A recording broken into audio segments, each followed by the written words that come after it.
Chapter 1. Kayla crouched low in the tall grass, her heart pounding in sync with the fading hum of the evening breeze. The moon hung low, not yet full, its silver light casting eerie shadows on the cursed border stones ahead. Each was carved with ancient fairy glyphs, their faint glow a warning to all who dared to cross. This was supposed to be a routine patrol, her chance to prove she could handle border duty without being reckless. But her instincts, sharper than most in her pack, had caught something unusual. A faint scent, cold, metallic, and laced with decay. Vampire. Her fingers curled into the dirt, claws threatening to emerge as her wolf stirred beneath her skin. Not yet, she thought, forcing herself to stay calm. She wasn't supposed to engage, just report back. But the daredevil streak in her whispered otherwise. A movement among the shadows made her freeze. From the other side of the stones, a figure emerged, tall, cloaked in darkness. "Show yourself," Kayla growled, her voice low but commanding. The figure stopped just short of the barrier, where the air shimmered like heat rising off asphalt. Slowly, he stepped into the light of the moon, revealing pale, sharp features and piercing gray eyes. "John." Kayla's breath caught, but her expression hardened. "You're breaking your own rules, vampire." John's eyes swept over her, cool and calculating as ever. He didn't respond right away, his hand resting lightly on the hilt of a blade at his hip. When he finally spoke, his tone was calm, almost too calm. "I'm not the one out of line, Werewolf. You're closer to the border than protocol allows." Kayla bared her teeth, a growl rumbling in her throat. "What are you doing here, John?" "Gathering information." He glanced around, his gaze sharp. "Same as you, I imagine. The question is, why are you alone?" Her wolf bristled at his words, at the subtle jab. "None of your business. Turn around before I make you regret stepping this close." John tilted his head, a faint smirk tugging at his lips. "Always quick to bite, Kayla. You might want to save your strength. Something bigger is coming." For a moment, the weight of his words hung in the air. She hated the way he said her name, how it slipped off his tongue like a challenge and a promise all at once. "What do you mean?" she demanded, though she hated herself for asking. John stepped closer, the barriers sparking faintly between them. He didn't answer, just studied her with an intensity that sent a shiver down her spine. Then, as if deciding something, he spoke softly. "Stay out of the woods tonight. It's not safe." Before she could respond, he turned and melted into the shadows, leaving her alone with the strange warning and the maddening realization that she wanted to see him again, no matter how much she hated him for it. The woods felt darker than usual as Kayla threaded her way back to the pack's den. The silence pressed in around her, broken only by the crunch of leaves underfoot. John's warning echoed in her mind, sharp and irritating. "Stay out of the woods tonight. It's not safe." As if she needed advice from a vampire. Still, something about the way he'd said it, the intensity in his voice, had unnerved her. She'd been raised to dismiss anything a bloodsucker said as manipulation, but this felt different. Ahead, the rocky entrance to the den came into view, hidden behind a cluster of thorny bushes.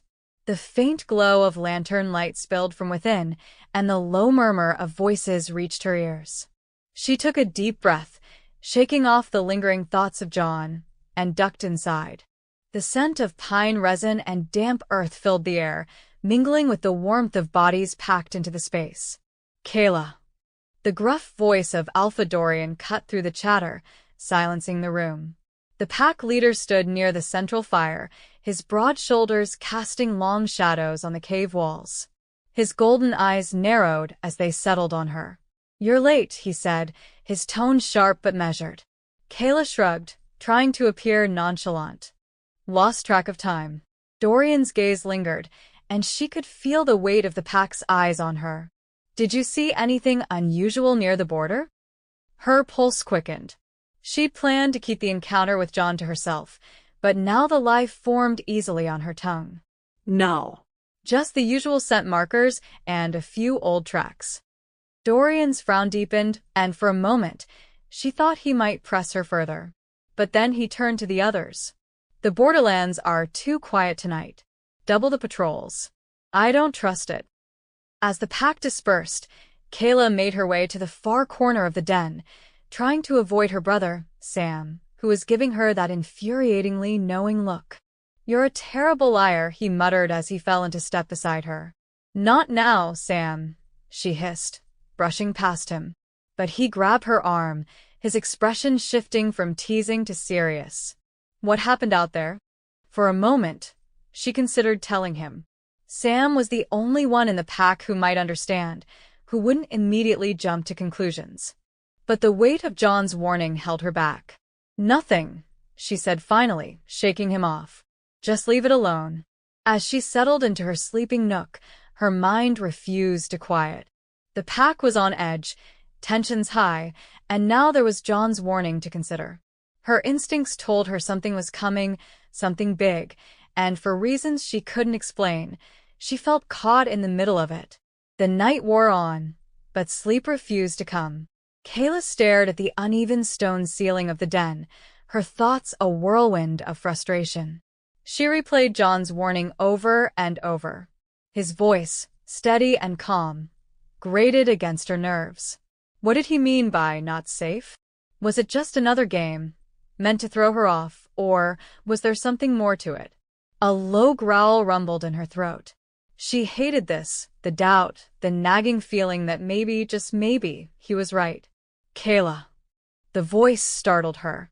She sat up quickly to see Sam crouching near her sleeping nook, his expression unreadable in the dim light. You need to hear this, he said quietly, motioning for her to follow. Reluctantly, she swung her legs over the edge and stood. Sam led her deeper into the den, past the main chamber, where the fire still burned low, and into one of the narrow tunnels used for private discussions. A few others were already gathered there. Alpha Dorian, the pack's second-in-command Lila, and 2 senior scouts. The air was thick with unease. Dorian acknowledged her with a curt nod. Since you were out on patrol tonight, you should hear this. He gestured to one of the scouts, a wiry older wolf named Margot.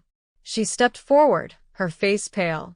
We found tracks on the east side of the border, Margot began. Heavy ones, and not just 1 or 2.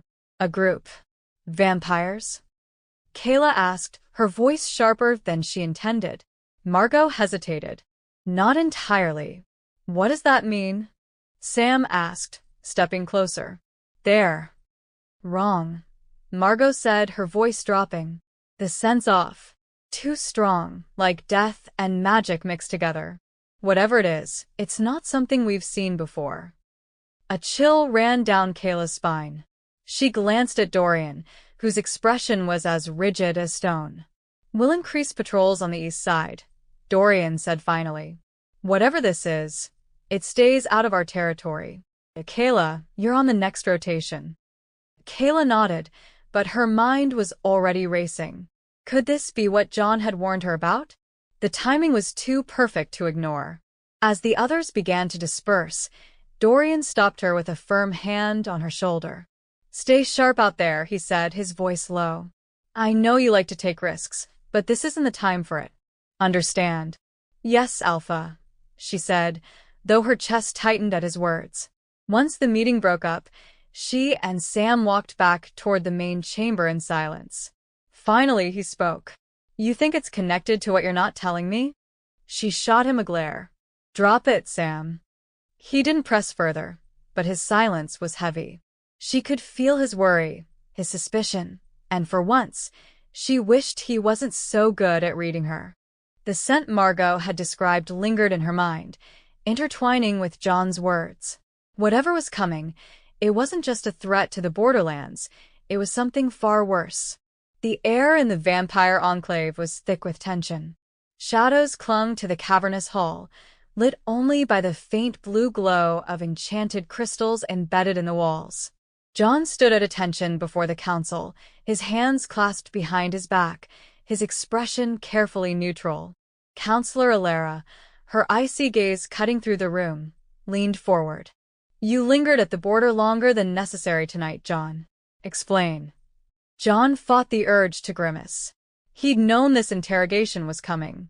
The council monitored the movements of all enforcers, especially someone like him, young but bound by duty to set an example. I encountered a rogue werewolf, he said evenly.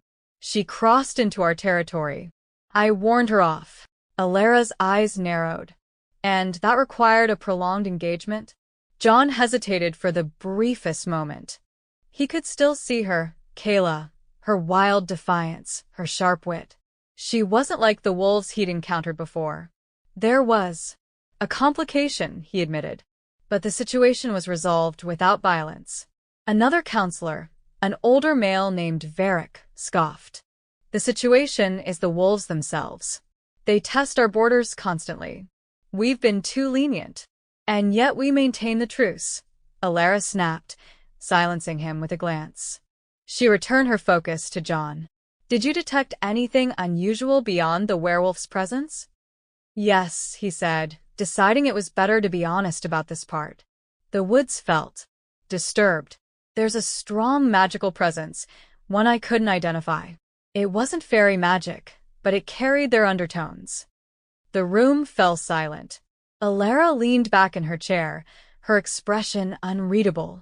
You believe this magic is connected to the wolves? She asked. I can't say for certain, John replied, though his gut told him otherwise. Whatever this magic was, it had drawn Kayla to the border just as it had drawn him. Alara exchanged a look with Varric. The council will consider this matter. Until then, you're to remain on high alert. Report any further disturbances immediately. Yes, Counselor, John said, bowing his head. As the meeting concluded, John turned to leave, but Alara's voice stopped him. One more thing, she said. You've served this council faithfully, John. Do not allow personal distractions to cloud your judgment. The survival of our kind depends on your loyalty. He didn't flinch, though the words hit their mark. Understood. Back in his private quarters, John allowed himself a moment to breathe. The stone walls, etched with wards to keep intruders out, offered little comfort. Kayla's face came to mind again, unbidden. He didn't know why he had warned her. It had been a mistake, one that could cost him dearly if the council suspected the truth. And yet, as much as he hated to admit it, he couldn't shake the feeling that their fates were somehow intertwined. The woods at night were quieter than Kayla liked. No birds, no rustling leaves. Just an eerie, unnatural stillness. It made her fur prickle, even though she wasn't in wolf form. Her patrol route skirted the eastern border, where Margot had found the strange tracks. The moonlight barely filtered through the dense canopy, but her sharp eyes caught every shadow, every subtle movement. A low growl rumbled in her throat as she crouched to examine the forest floor. The tracks were still there, exactly as Margot had described, deep, clawed, and wrong. The scent lingered, too. A putrid, acrid stench that made her stomach turn. Something moved in the darkness ahead. Kayla froze, her ears straining. Who's there? She called, her voice low but commanding. No answer. Just the faint crackle of leaves underfoot. She shifted, her muscles tensing, ready to shift if needed. A figure stepped into the clearing, and her heart slammed against her ribs. John. For a moment, neither of them spoke. He stood just inside the border, his dark cloak blending with the shadows. His pale skin seemed to glow faintly in the moonlight, and his sharp eyes locked onto hers. "What are you doing here?" she hissed, glancing over her shoulder. If anyone caught her talking to him, she'd be dead, literally. "I told you it wasn't safe," he said, his voice calm but edged with something urgent. "You think I care what a bloodsucker has to say?" she shot back, though her voice wavered. "You should," he said, stepping closer. She bristled, but didn't retreat. Why? "Because you know so much about the woods." "Because I've seen what's out here," he said, his tone dropping. "And if you don't listen, you won't make it back to your pack." His words sent a shiver down her spine, but she masked it with defiance. "Then why warn me? Why not let me walk into whatever trap you think is out here?" John's jaw tightened, and for a moment, She thought he wouldn't answer. Then he said, "Because I don't want your death on my conscience." Before she could reply, a sound ripped through the night, a guttural, inhuman screech that sent a chill through her bones. John's head snapped toward the noise. "It's here." Kayla's pulse quickened. "What's here?" "Run," he said, his voice deadly serious. But she wasn't one to run from a fight. "Not until you tell me what." The screech came again, louder this time, and the trees seemed to shudder around them. A massive shape burst into the clearing, its eyes glowing with unnatural light, its body twisted and wrong, a grotesque hybrid of beast and magic. Kayla barely had time to react before John lunged, shoving her out of the way as the creature charged. Kayla hit the ground hard, the air rushing from her lungs. She scrambled to her feet, her eyes darting to the creature now fully illuminated in the clearing. It was massive, easily twice the size of a wolf, with jagged, protruding limbs and a maw that dripped with black ichor. Its glowing eyes swept over the forest, settling on her with a predatory gleam. John moved faster than she thought possible, positioning himself between her and the beast. His cloak flared as he drew two long, silver blades from his belt. The moonlight caught the edges of the weapons, making them shimmer like liquid light. "Stay back," he ordered, his voice low and steady. "Like hell I will." Kayla shot back, already shifting. Her bones cracked and stretched, for sprouting as she transformed into her wolf form, a sleek, auburn-coated beast with golden eyes. The creature roared, a sound so piercing it felt like claws scraping inside her skull. John didn't flinch. He surged forward, his blades slicing through the air with deadly precision. The creature met him head-on, its twisted limbs lashing out like whips. Kayla darted around them, searching for an opening. Her instincts screamed to attack, but something about this creature felt wrong, off. Its movements weren't natural, almost like it was fighting against its own body. John's blade struck true, carving deep into the beast's side. Black ichor sprayed, sizzling as it hit the ground. The creature howled, but didn't slow. Instead, it lashed out with a barbed tail Kayla hadn't seen before. "Move," she barked, her voice distorted by her wolf form. John barely dodged in time, the tail slicing through the air where he'd been standing. Kayla seized the moment, launching herself at the creature's back. Her claws tore into its matted fur, and she bit down hard on its neck. The taste of its blood, if it could be called that, was foul, burning like acid on her tongue. The creature thrashed wildly, trying to throw her off. She held on, snarling as she clawed at its thick hide.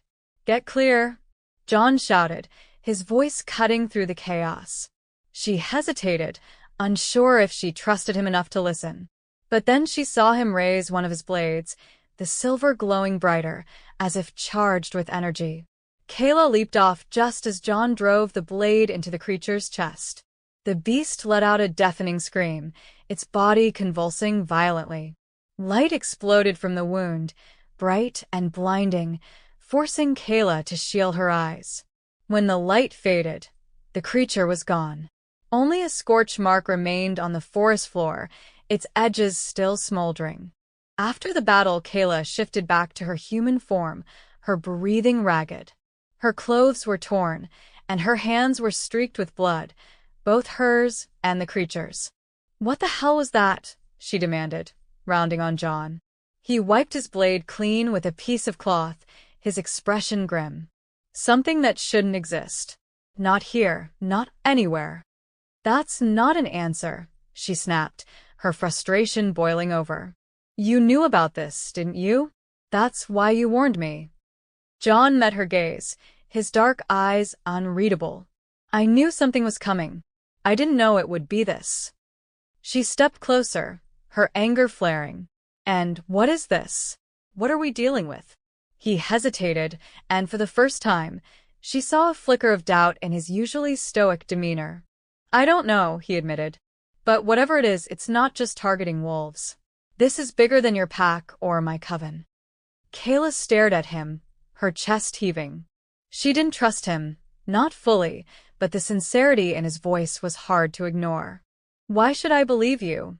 she asked quietly. John sheathed his blades, stepping past her toward the border.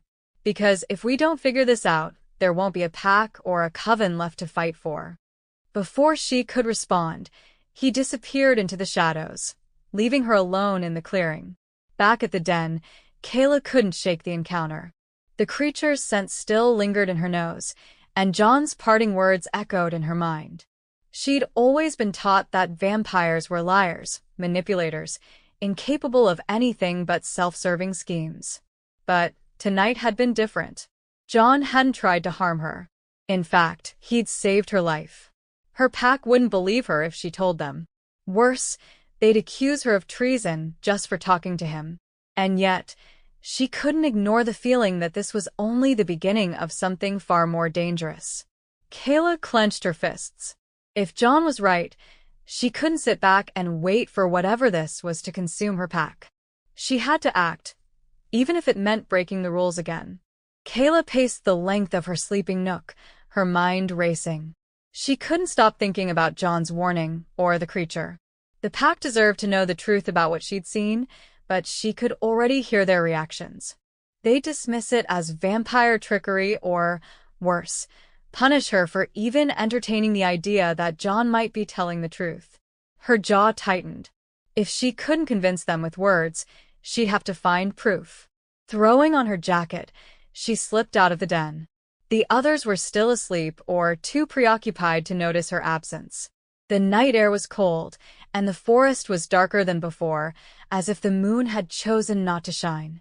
Her instincts pulled her back to the clearing where the battle had taken place. The scent of the creature was fainter now, but traces lingered. She crouched, running her fingers over the scorched earth. "What are you looking for?" The voice made her jump. She spun around, her hand instinctively reaching for the dagger at her belt. Sam stepped out of the shadows, his expression unreadable. "You shouldn't be out here," he said, crossing his arms. "Not alone." "I could say the same to you." Kayla shot back, straightening. "I'm not the one sneaking off in the middle of the night," he countered. "What's going on, Kayla? And don't lie to me." She hesitated. Sam had always been loyal, her closest ally in the pack. But even he had his limits, and this wasn't something she could afford to share. Not yet. "I just needed some air," she said finally. "Things have been tense." Sam's gaze softened, but suspicion lingered in his eyes. "You're not wrong about that. The Alpha's been on edge ever since the meeting." "Because of the tracks?" "And more," Sam said, glancing around. "Lila's convinced we're on the verge of war. She's been pushing Dorian to take action." Kayla's stomach churned. If Lila got her way, the pack would strike first, and the fragile truce would shatter. "War's not the answer," she said quietly. "Try telling that to Lila."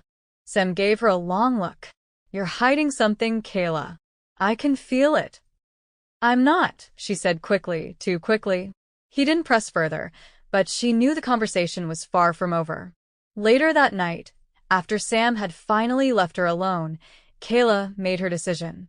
She couldn't wait for the pack to act, and she couldn't rely on John to come to her again. If she wanted answers, she'd have to find him. Wrapping her cloak tightly around herself, she slipped into the forest and headed for the border. The vampire enclave hummed with quiet activity, the air thick with anticipation. The council chambers were still, their grand stone walls etched with ancient runes glowing faintly in the low light. John stood near one of the towering windows, his gaze fixed on the dark forest beyond. His hands rested on the sill, fingers tightening as if to anchor himself. "She's coming, isn't she?" The voice startled him, though he didn't show it. Turning, he found Alara standing behind him, her pale eyes sharp as ever. "I don't know what you mean," John said evenly. Alara's lips curved into a faint smile, though it didn't reach her eyes. "Don't insult me, John. You've been distracted ever since your last patrol. The werewolf girl, you think she'll come back?" "She has no reason to," he said, though even he didn't believe the words. "Unless you gave her one," Alara countered. John turned back to the window, avoiding her piercing gaze. If she does return, it won't be out of trust. It'll be desperation. Alara stepped closer, her tone softening but losing none of its edge. Do you realize what you're risking? If the council learns you've been interacting with a wolf, I know the consequences, he interrupted, his voice tight. Do you? She pressed, her expression hardening. Because it seems you've forgotten that our survival depends on maintaining control. If this wolf is part of some larger scheme, she's not, John said firmly. Alara studied him for a long moment. You're certain of that? I am. Alara sighed, the sound carrying both weariness and warning. The council won't tolerate recklessness, John. If she crosses into our territory again, you'll be expected to handle it. I understand, he said quietly. Good. She lingered a moment longer, then swept from the room, her presence leaving a chill in the air. Kayla felt the shift the moment she crossed the invisible line into vampire territory. The air grew heavier, the shadows darker. Every instinct screamed at her to turn back, but she pushed forward, her jaw set. The forest seemed alive with whispers, though she couldn't tell if they were real or just her imagination. The faint glow of runes on nearby trees made her uneasy. Suddenly, a figure stepped out from the shadows ahead, and she froze. John. You don't listen, do you? He said, his tone sharp but low enough not to carry. I listen when someone tells me the truth, she shot back, her voice equally hushed. He sighed, running a hand through his hair. You shouldn't be here. Too late for that, she said, stepping closer. That thing we fought, it's not over, is it? John's expression darkened. No, it's not. Then stop dodging me and tell me what's going on, she demanded. If you want me to trust you, you need to start talking. He hesitated, his eyes searching hers. Finally, he said, not here. If the council finds you, they won't ask questions before they act. Then where? She asked, though her heart raced at the idea of going deeper into enemy territory. John glanced over his shoulder, as if expecting someone to emerge from the darkness. There's a ruin nearby. It's warded against intrusion. We can talk there, but only if you're willing to take the risk. Kayla squared her shoulders. Lead the way. John moved swiftly, his steps silent on the forest floor. Kayla followed close behind, her senses on high alert. Every shadow seemed to shift, and the runes glowing faintly on the trees gave her the distinct feeling she was being watched. Are your woods always this creepy? She muttered, her voice low. Only when they're trying to keep you out, John replied without looking back. Comforting, she said dryly, but her unease grew. They moved deeper into the forest, the air growing colder with every step. The glowing runes became more intricate, forming strange, spiraling patterns that seemed to pulse faintly. Don't touch them, John warned, noticing her glance. Why would I? Curiosity has killed more wolves than vampires ever have, he said, his tone clipped. Kayla bristled, but held her tongue. The farther they walked, the heavier the air became, as if the forest itself was pressing down on them. Then she felt it, a sudden, sharp shift in the atmosphere. Her body tensed instinctively, and she grabbed John's arm. Wait, she whispered. He stopped, turning to face her. What is it? She sniffed the air, her sharp senses catching something faint but unmistakable. Blood. And not just any blood, fresh, human. Something's wrong, she said, her voice low. John's expression hardened. He reached for the hilt of one of his blades, his movements slow and deliberate. Stay close, he said, his voice barely above a whisper. They advanced cautiously, following the scent.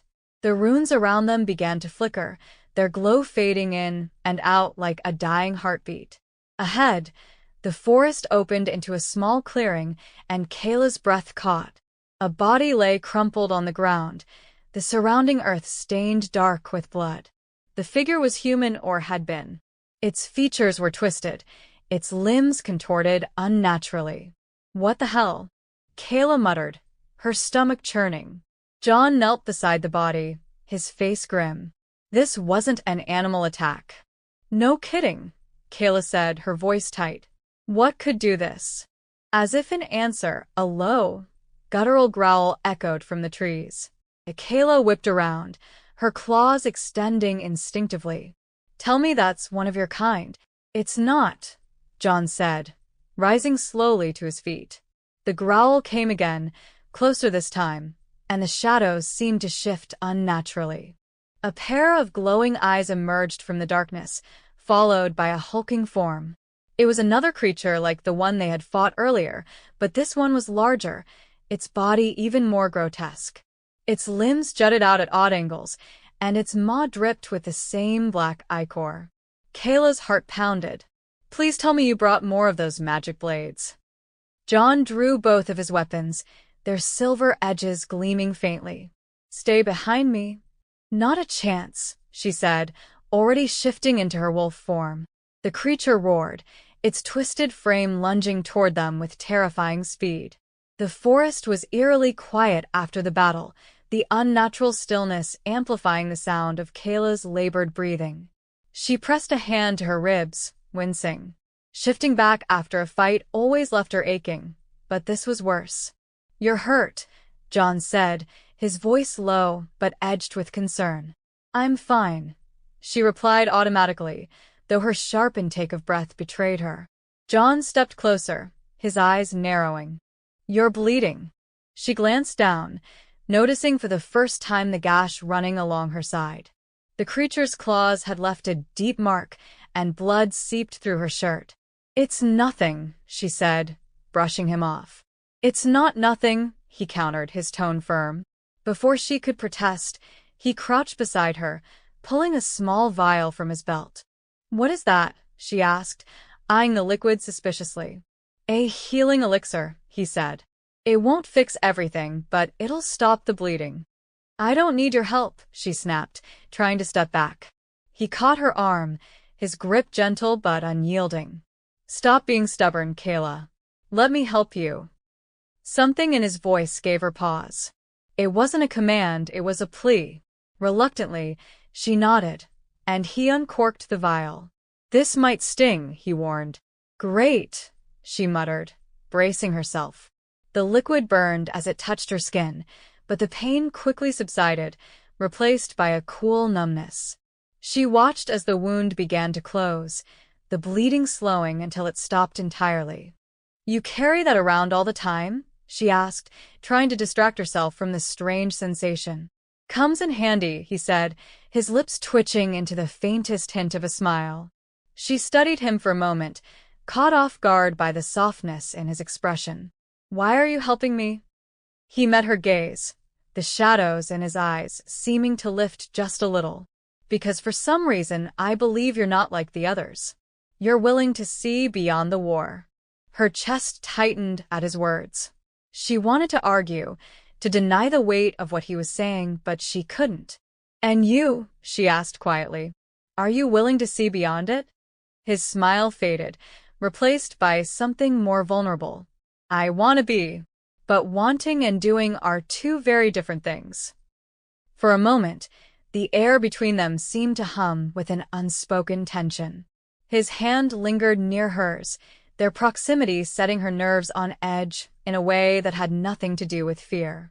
She cleared her throat, stepping back. Well, don't think this means I trust you completely. I wouldn't dream of it, he said, though there was a glimmer of something in his eyes, amusement, or perhaps hope. As the adrenaline faded, reality set in. They were still deep in vampire territory, and whatever had attacked them wasn't the only threat lurking in the shadows. We can't stay here, John said, his tone shifting back to business. Kayla nodded, though her mind was still spinning. You said something about ruins. Are they far? Not far, he replied, his gaze lingering on her for a moment longer before he turned away. We'll be safe there for now. She followed him silently, her thoughts a jumble. Every instinct told her to keep her guard up, but a small, dangerous part of her couldn't ignore the way her heart had skipped when he'd looked at her like that. As they walked, the forest seemed to press in around them, but for the first time, Kayla didn't feel entirely alone. By the time they reached the ruins, the sun had dipped below the horizon, casting the ancient stone structures in an eerie glow. The remnants of what might have once been a grand temple now lay in crumbled heaps, overgrown with ivy and moss. There was a heavy, unsettling silence here, as if the ruins themselves were holding their breath. Kayla paused at the entrance, scanning the area. Feels like no one's been here in ages. John stepped beside her, his sharp eyes darting between the stones. There's a reason for that. She glanced at him. What's that supposed to mean? He didn't answer, instead moving into the ruins with a fluid grace.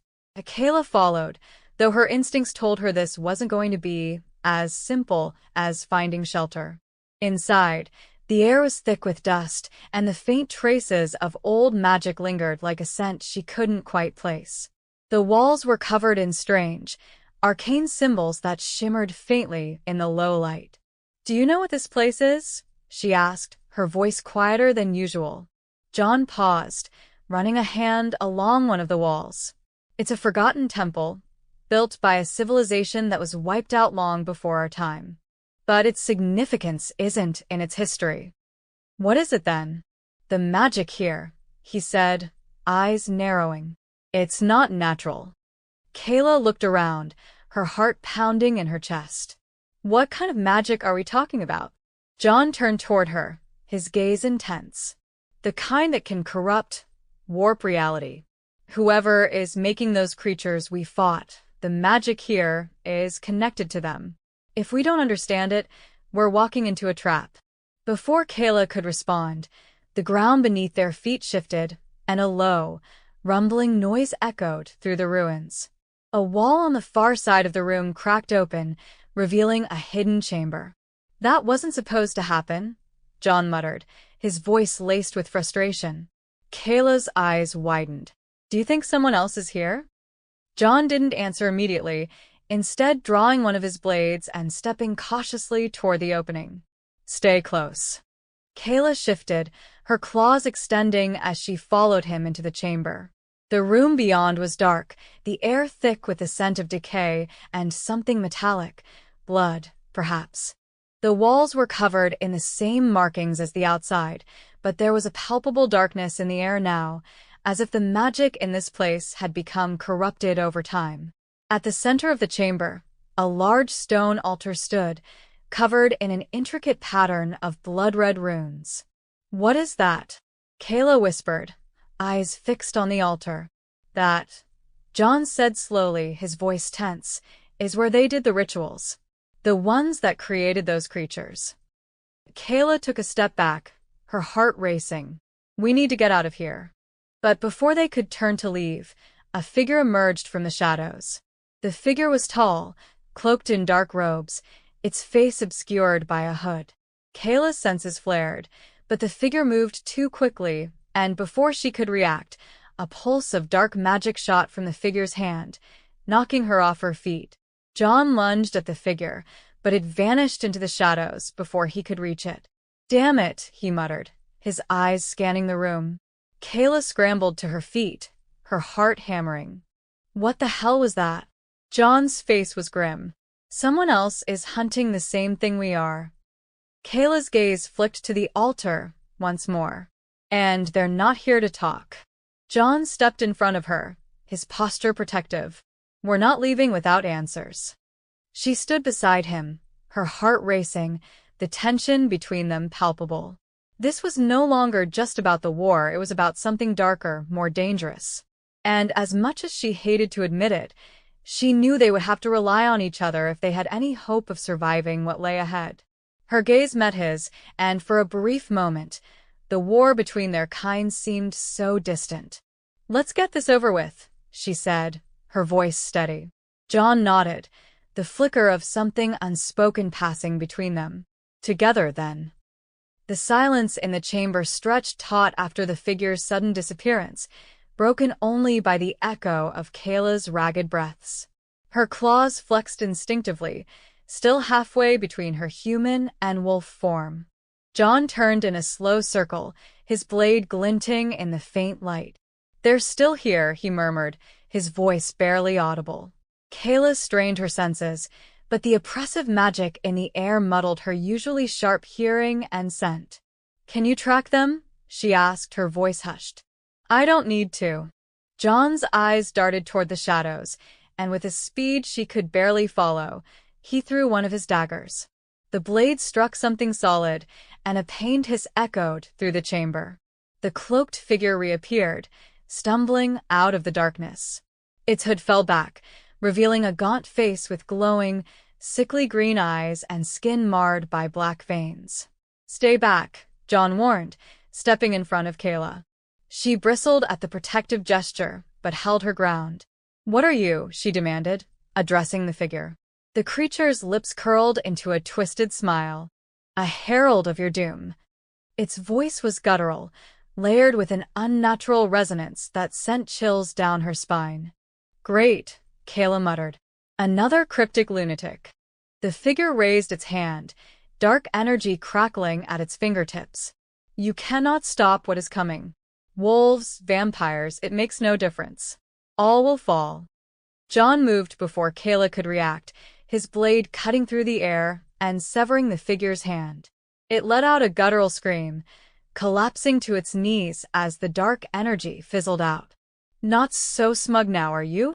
Kayla said, stepping closer, her claws ready. The creature glared up at her, its green eyes burning with malice. You think this changes anything? The Master's will cannot be undone. Kayla crouched beside it, her voice low and dangerous. Who's your master? What are you planning? The figure laughed, a hollow, echoing sound. You'll find out soon enough. When the first city falls, you'll know true despair. Before either of them could react, the figure's body convulsed violently. The black veins across its skin pulsed, and it began to disintegrate into ash. Damn it, John muttered, sheathing his blade. Another dead end. Kayla stood, brushing ash from her hands. What the hell was that thing? It wasn't just a vampire or a wolf. It was corrupted, John said grimly. Twisted by whatever dark magic is behind all this. Kayla frowned, her gaze drifting back to the altar. So, what now?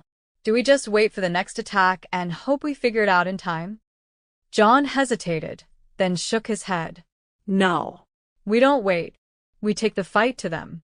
As they moved deeper into the ruins, Kayla couldn't shake the weight of the encounter. The figure's words lingered in her mind, and for the first time, she felt the edges of real fear. Hey, John said softly, his voice breaking through her thoughts. She glanced at him, surprised to find his expression uncharacteristically gentle. Are you okay? He asked. Kayla blinked, taken aback by the question. I'm fine, she said a little too quickly. You don't have to pretend, he said, his tone quieter now. I saw the way it shook you. It's okay to be scared. I'm not scared, she said defensively, though her voice lacked conviction. He stopped walking, turning to face her. You don't have to be fearless to be strong, Kayla. His words hit her harder than she expected, and for a moment, she let her guard slip. It's not fear I'm worried about, she admitted, her voice barely above a whisper. It's failing. If this thing is as big as it seems, what chance do we have? John reached out, hesitating for a fraction of a second before placing a hand on her shoulder. We fight. Together. That's the only chance we've got. Kayla looked up at him, her chest tightening. For all their differences, for all the ways he infuriated her, there was something steady and unshakable about him. It was the first time in a long time she felt like she wasn't completely alone. Don't get too comfortable with me, vampire, she said, her voice tinged with sarcasm, though the edges of a smile tugged at her lips. He smirked, stepping back. Wouldn't dream of it, Wolf. Kayla and John moved cautiously through the ruins, the oppressive silence broken only by the crunch of loose stone underfoot.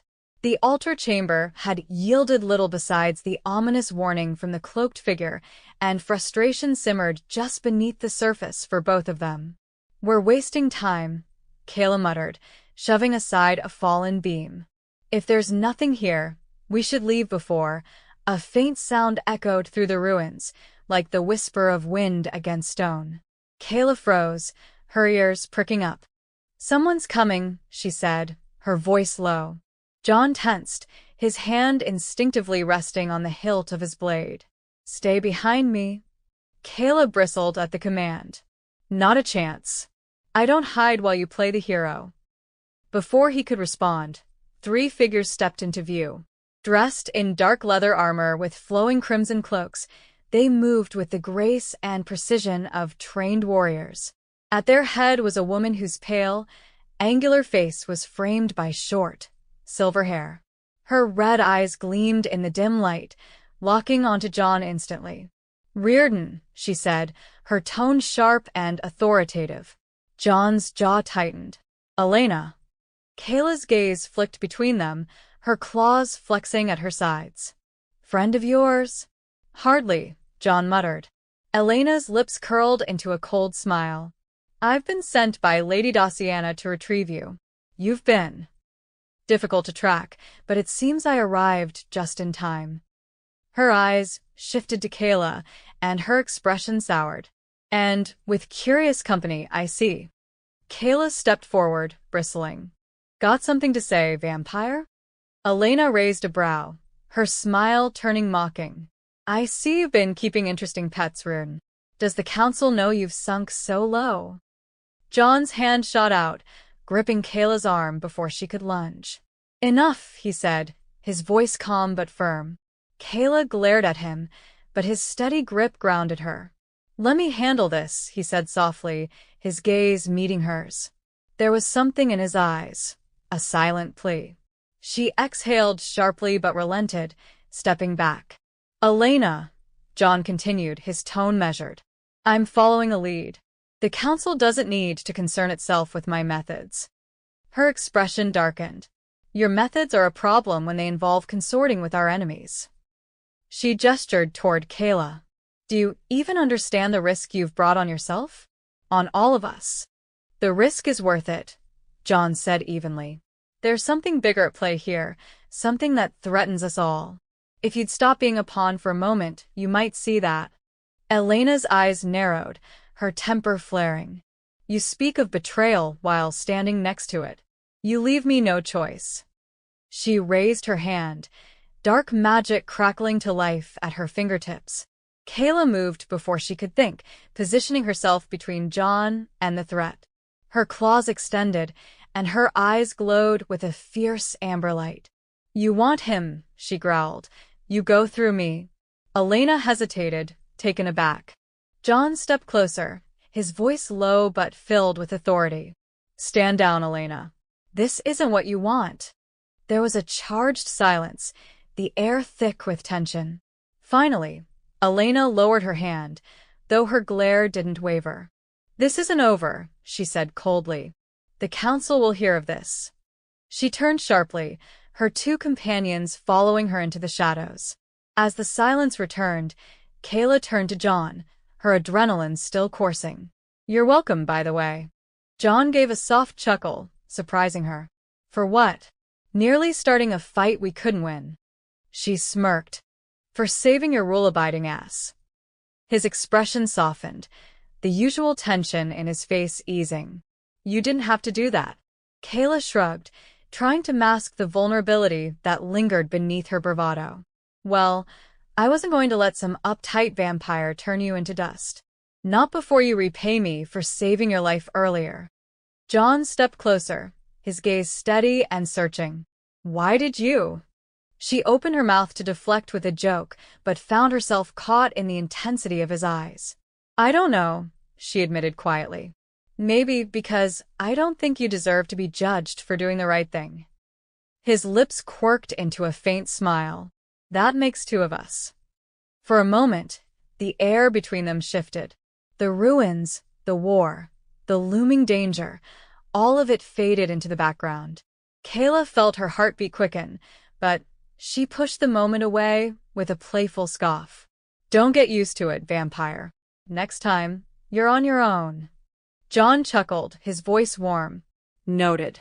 The air was damp and earthy as Kayla led John through the narrow passage, the faint glow of bioluminescent moss casting eerie shadows on the stone walls. The hidden entrance to Stonehaven was well concealed, a maze of tunnels designed to confuse even the most determined intruders. "You sure this is a good idea?" John asked, his voice low. Kayla glanced over her shoulder, her expression defiant. "You wanted answers, didn't you? My pack knows things about this land that your council doesn't. If there's a way to stop this corruption, they might have a clue. And if they decide to kill me on sight?" Kayla simirket. "Then you'd better hope I'm in a good mood." The tunnel widened into a vast cavern, illuminated by a series of glowing crystals embedded in the ceiling. Wooden walkways crisscrossed the cavern, connecting platforms where wolves in human form bustled about, their movements efficient and purposeful. A series of natural springs gurgled at the far end, steam rising in delicate tendrils. The moment they stepped into the open, all activity stopped. Dozens of pairs of amber and green eyes turned toward them, the air thick with hostility. A tall, broad-shouldered man with graying hair and a scar running down his cheek stepped forward.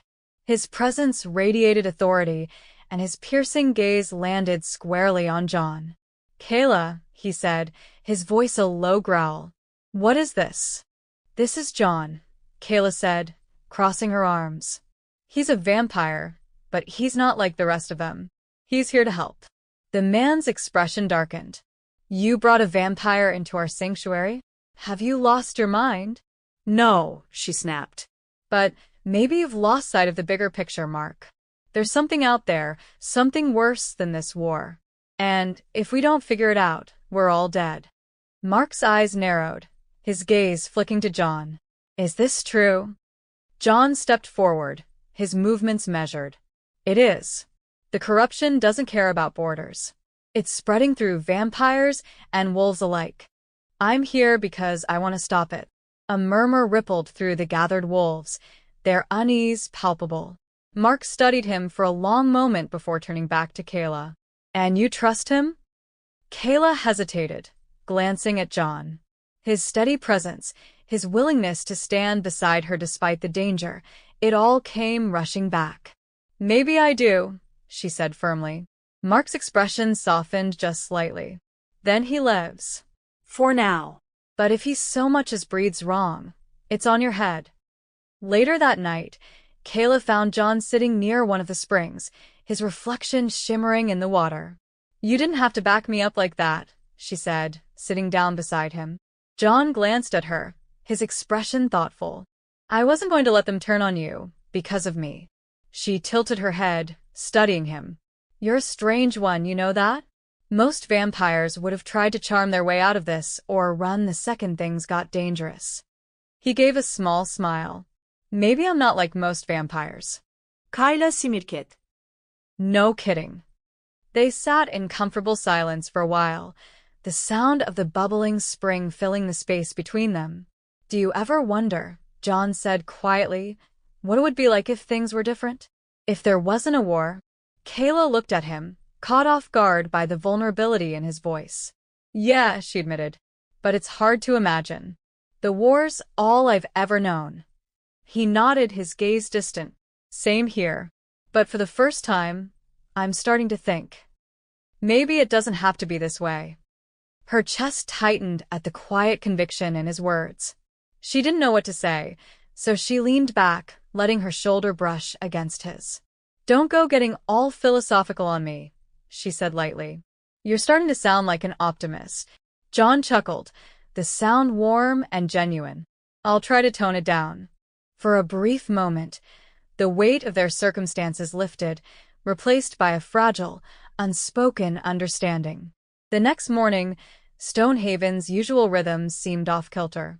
Conversations halted as John passed by, and low growls rumbled in the throats of several wolves.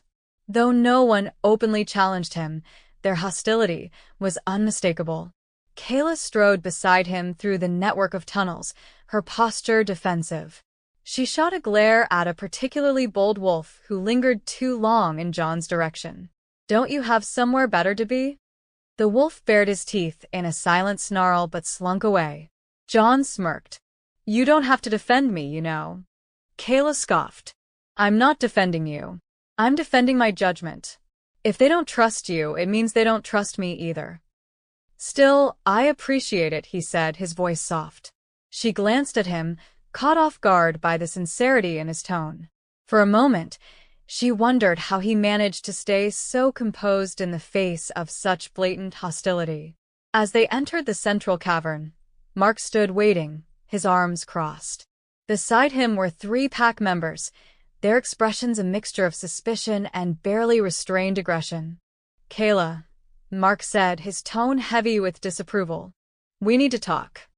Kayla crossed her arms, her chin jutting out defiantly. Go ahead. Mark's gaze shifted to John. Him being here is already a problem. The pack's uneasy. They think you've compromised our safety. Kayla birislet. The pack's uneasy because they're scared. And they should be.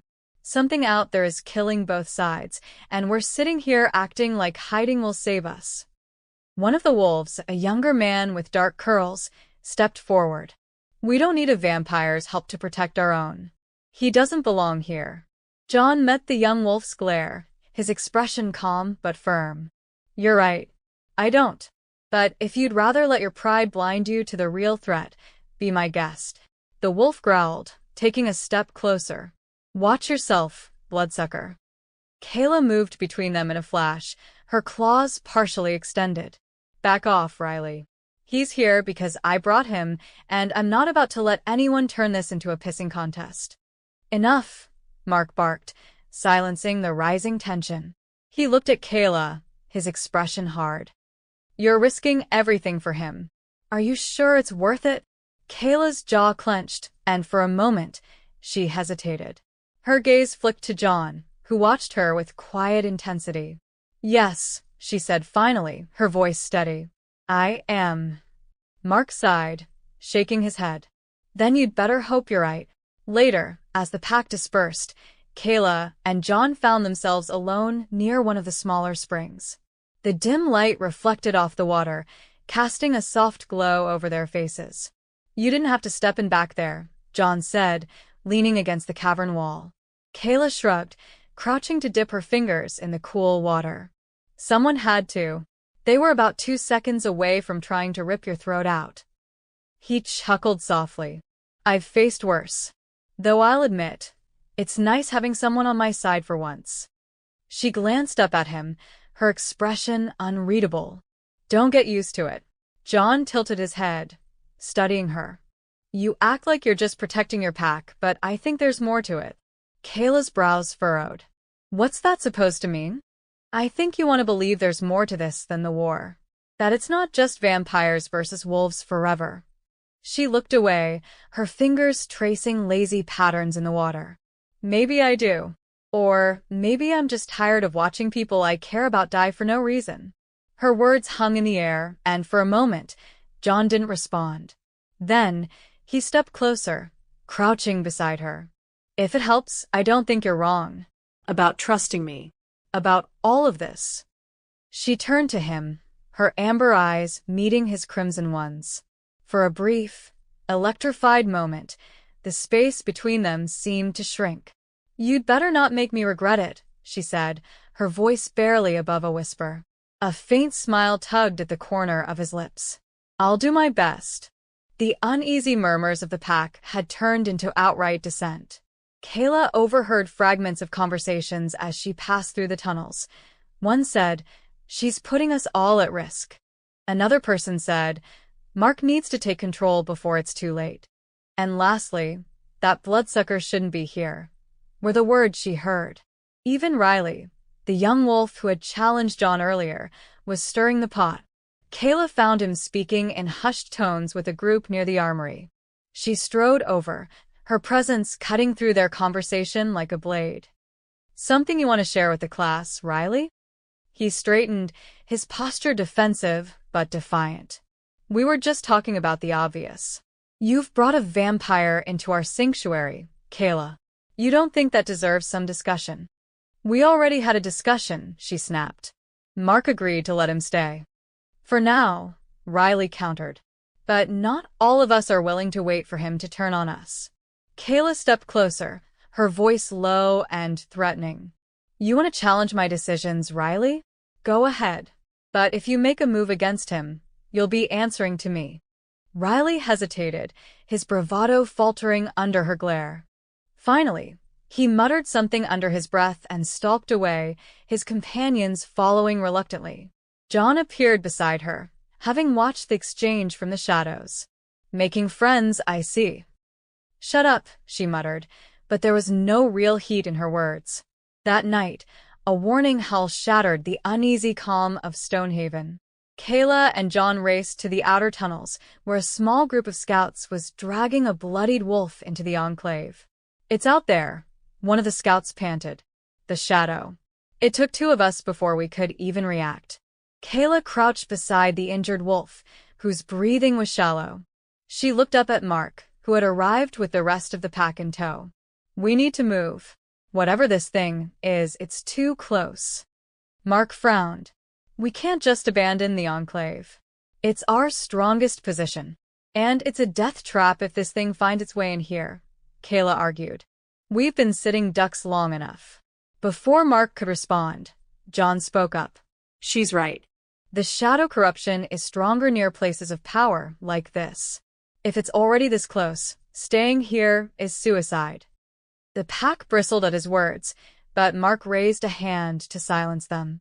He studied John for a long moment before turning to Kayla. If we move, we'll need to head to the forest's edge. It's neutral ground, but exposed. Are you willing to risk it? Kayla nodded. We don't have a choice. As the pack began preparations to evacuate, tensions boiled over. Riley cornered Kayla in the armory, his fists clenched. You're leading us straight into a trap, he hissed. You think he's helping us? He's just waiting for the right moment to turn on us. Kayla grabbed a blade and shoved it into Riley's hands. If you're so sure, then do something about it. Go on. But if you're wrong, you'd better be ready to live with the consequences. Riley hesitated, his gaze flicking to John, who stood silently at the far end of the room. Finally, he threw the blade down and stormed out. John approached her, his expression unreadable. Thanks for not letting him stab me. Don't thank me yet, she muttered. We're not out of this mess. As the pack moved through the dark forest, Kayla and John walked together at the rear, their movements silent and alert. Does this always happen when you bring people home? John asked, his tone wry. Kayla simirket. Only when they're vampires. His quiet laugh was a surprising comfort in the oppressive darkness. After a moment, he said, You didn't have to stand up for me back there. Against Riley, against Mark. But you did. She glanced at him, her amber eyes catching the faint moonlight. Don't read too much into it. I'm just stubborn like that. I think there's more to it than that, he said softly. Her steps faltered slightly, and she cursed herself for letting his words affect her. You're lucky I don't punch people who annoy me. John chuckled. I'll keep that in mind. Despite the tension surrounding them, Kayla found herself stealing glances at him, her mind turning over the strange pull she felt toward him. It was infuriating and exhilarating all at once. The pack had barely settled into their temporary camp near the forest's edge when the first attack came. A wolf on the night watch let out a strangled howl before collapsing into the clearing, his body convulsing with shadowy tendrils wrapping around his limbs. Kayla sprang to her feet, her claws extending as the pack surged into defensive formation. The shadows writhed, forming an amorphous, monstrous figure with glowing red eyes. It's here, someone shouted. John stepped forward, his crimson gaze locking onto the creature. Get back, he barked. This isn't something you can fight head-on. You don't give orders here. Riley growled, shifting into his wolf form and charging the shadow. No, Kayla shouted, but it was too late. Riley's attack passed straight through the creature, his snarls turning to yelps as the tendrils lashed out, searing his fur and flesh. John didn't hesitate. He raised his hand, murmuring a low incantation that sent a burst of light hurtling toward the shadow. The creature recoiled, screeching as the magic disrupted its form. "Keep it distracted," Kayla yelled, leaping toward Riley and dragging him out of the creature's reach. The pack watched in stunned silence as John continued his assault, his movements precise and deliberate. Though the shadow seemed to falter, it didn't retreat, its form shifting and reforming with relentless determination. "We need fire," John shouted, his voice strained. "It's the only way to destroy it completely." Kayla barked orders, sending a group to retrieve torches and weapons.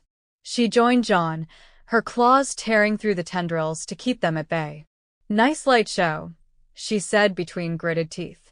"Any other tricks up your sleeve?" John smirked despite the danger. "Plenty, but I could use a little help here."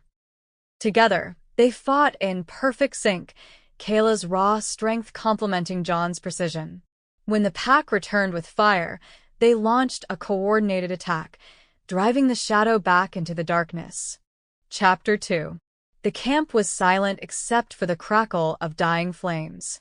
Several wolves were injured, including Riley, who glared at John even as Kayla tended to his wounds. "You saved me," Riley muttered grudgingly, wincing as Kayla cleaned a gash on his side. "You're welcome," she said dryly. Riley glanced at John, his expression conflicted. "And you?" "You didn't have to step in." John met his gaze evenly. "I'm not your enemy, Riley. I just want to stop this thing before it destroys everything." Riley said nothing, but his silence spoke volumes.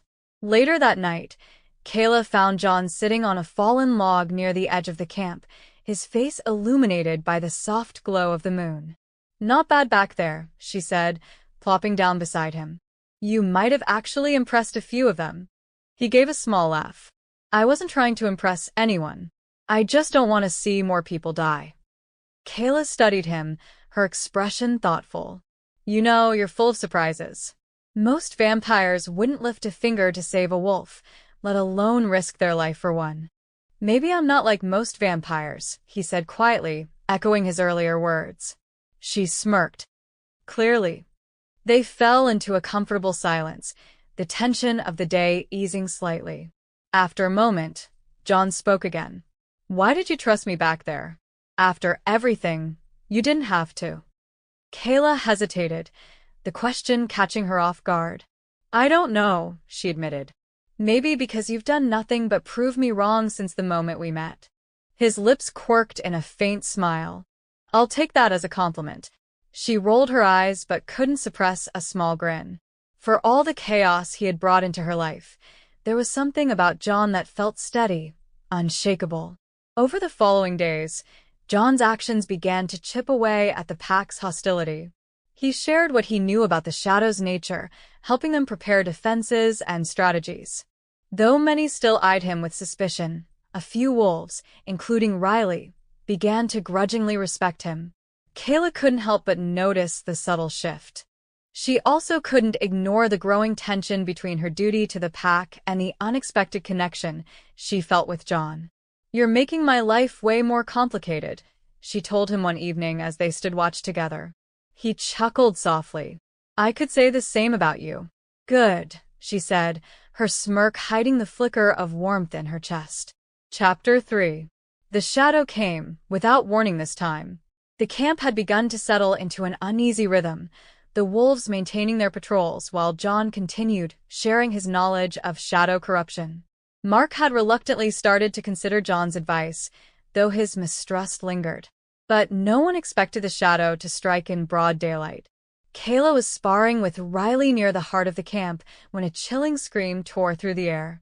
She spun around just in time to see dark tendrils explode from the tree-line, wrapping around one of the younger wolves, Nadia, and dragging her toward the forest. "Nadia!" Kayla's shout was a mix of terror and fury as she bolted after the girl, her claws unsheathing mid-stride. The pack erupted into chaos, wolves shifting and racing to intercept the shadow. John was already moving, his hand glowing with the faint, pulsing light of his magic. "Kayla, wait," he called, his voice sharp with urgency. But she didn't stop. She launched herself at the shadow, slicing through the tendrils with feral precision. Nadia was screaming, her small frame trembling as the darkness constricted around her. Kayla tore at the tendrils, her claws glowing faintly as she poured all her strength into freeing the girl. John appeared beside her, his movements precise as he struck at the core of the shadow's form with bursts of searing light. "It's stronger this time," he said, his voice tight with strain. "We need to end this fast." The shadow lashed out, tendrils whipping toward them like living chains. Kayla ducked and rolled, narrowly avoiding a strike that splintered the ground where she had stood. "Keep it busy," she shouted, her focus locked on Nadia. With one final slash, she severed the tendrils holding the girl and dragged her free. "Get her out of here," John yelled as the shadow began to shift its focus toward them. Kayla hesitated for a split second, her instinct screaming at her to stay and fight. But the girl's sobs snapped her back to reality. "I'm not done with you," she muttered to John before scooping Nadia into her arms and sprinting back toward the camp. By the time Kayla returned with reinforcements, the shadow had disappeared, leaving destruction in its wake. Several wolves were injured, and one lay motionless near the treeline. Mark knelt beside the fallen wolf, his expression dark with grief. It was one of his closest advisors, a wolf who'd been with him since the war began. "This is on you," Riley snarled, his eyes flashing as he pointed at John. "It's stronger because he's here. It's feeding off him." "That's not how this works," John said evenly, though his expression betrayed his exhaustion. "You don't know that," Riley snapped. He's a vampire. "He could be controlling it for all we know." "Enough." Mark's voice cut through the rising tension.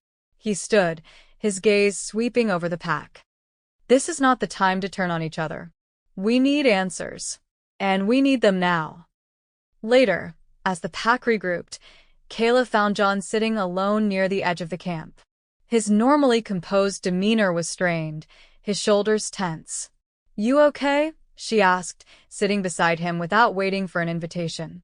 He exhaled, running a hand through his dark hair. "I'm fine. Just tired of being blamed for things I'm trying to stop." Kayla studied him, her expression softening. "They're scared. Hell, I'm scared. But they'll come around." "Will they?" He turned to look at her, his crimson eyes reflecting the flickering campfire in the distance. "Or am I just a convenient scapegoat?" She hesitated, then reached out, her hand brushing his shoulder. "You've done more to protect this pack in a few days than most of them would admit. I see it, even if they don't." His gaze lingered on her, and for a moment, the weight of their surroundings seemed to fade. "Thanks, Kayla, for believing in me." "Don't let it go to your head," she said with a faint smile. "You're still a pain in my ass." He chuckled softly, the sound easing some of the tension between them. As the night deepened, the pack gathered to discuss their next steps. The shadow's increasing strength was undeniable, and its ability to strike during the day had shattered their sense of security. "We can't keep running," Kayla said, her voice firm. "We need to figure out what this thing wants and how to stop it." "And how do you propose we do that?" Mark asked, his tone heavy with skepticism. Kayla glanced at John, her jaw tightening. "We work together. He knows more about this thing than any of us. If we're going to survive, we need to trust him." The pack murmured uneasily, but no one openly disagreed. John stepped forward, his expression calm but resolute. "The shadow isn't just a mindless force. It has a purpose. I think it's searching for something or someone." The words hung in the air, heavy with implication. "What does that mean?" Riley demanded. "Who's it after?" John's gaze flicked to Kayla, his expression unreadable. "That's what we need to find out." The pack was restless as night fell, the shadow's earlier attack casting a heavy pall over their temporary refuge. The injured were tended to, but the unspoken tension lingered, especially between Kayla and John. Unable to sleep, Kayla found herself wandering toward the forest's edge, her thoughts a tangled mess of anger, fear, and something she wasn't ready to name. "You shouldn't be out here alone." She turned sharply at the sound of John's voice. He stepped out of the shadows, his expression unreadable as always, though his crimson eyes softened as they met hers. "I could say the same for you," she replied, crossing her arms. "I'm not the one they're hunting," he said, his tone light but his words heavy. She scoffed, though her lips curved in a faint smile. Touché. For a moment, silence stretched between them, broken only by the rustle of leaves in the wind. Kayla looked up at the sky, the stars barely visible through the thick canopy. "I'm not used to feeling this. Helpless," she admitted quietly. "The pack's always been my anchor, you know? But now," she broke off, shaking her head. John leaned against a nearby tree, his gaze never leaving her. "You're not helpless. You're holding them together, even if they don't see it." She laughed bitterly. "That's generous. Half of them think I'm reckless, the other half think I'm too soft." "Maybe you're exactly what they need," he said, his voice soft but certain. She looked at him sharply, her brow furrowing. "Why do you care? You barely know me." John hesitated, as though weighing his words. "Because I see you," he said finally. "You're not just a wolf or a soldier or whatever roles they expect you to play. You're more than that." Kayla's breath hitched, his words catching her off guard. She searched his face for any sign of mockery, but there was none. Just an earnestness that made her stomach flutter in a way she didn't quite understand. "You're full of surprises," she muttered, trying to mask her unease with sarcasm. His lips quirked in a faint smile. "So are you." Their moment was interrupted by the distant sound of a branch snapping. Kayla immediately tensed, her claws extending as she scanned the darkness. "Did you hear that?" she whispered.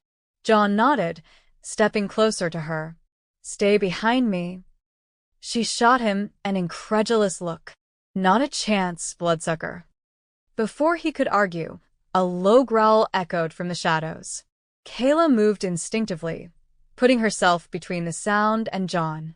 The creature that emerged wasn't the shadow but a corrupted wolf, its eyes glowing with an unnatural light, its fur matted and bristling. "Shit," Kayla muttered. "It's one of ours." John stepped forward, his hand glowing faintly. "It's been infected. We can't save it." The corrupted wolf lunged, its movements erratic but deadly. Kayla met it head-on, her claws flashing in the moonlight as she tried to subdue it without causing more harm than necessary. "Kayla, you can't," John started, but she cut him off with a snarl. "I'm not killing one of my own." The wolf lashed out, catching her across the shoulder with its claws. She stumbled but didn't fall, her own strike sending the wolf reeling. John swore under his breath before stepping in, his magic surging as he immobilized the creature with a burst of light.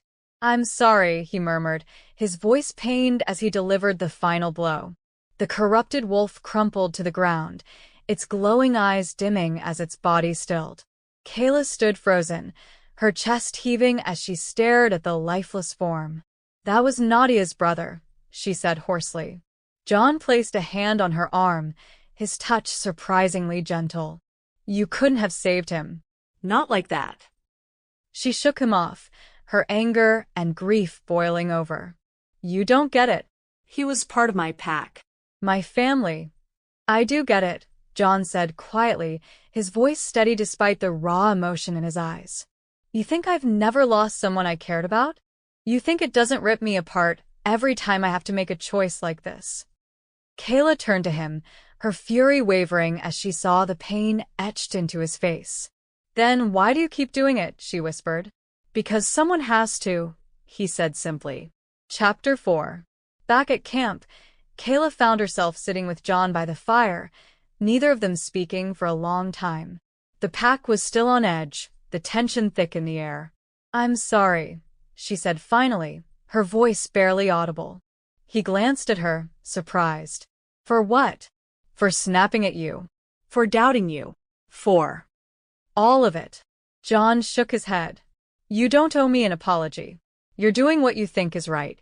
That's all any of us can do." She looked at him, her gaze softer than he'd ever seen it. "Maybe.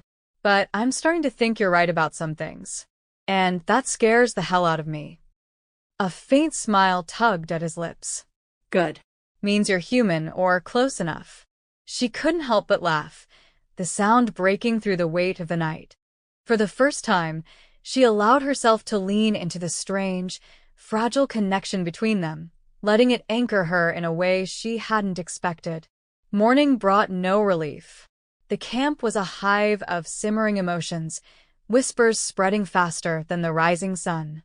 Word of the corrupted wolf's attack and its tragic end had already circulated. The pack's mood oscillated between grief and anger, with John at the center of their mistrust. Kayla sat near the center of camp, her shoulder hastily bandaged. Riley was pacing in front of Mark, his voice loud enough for everyone to hear.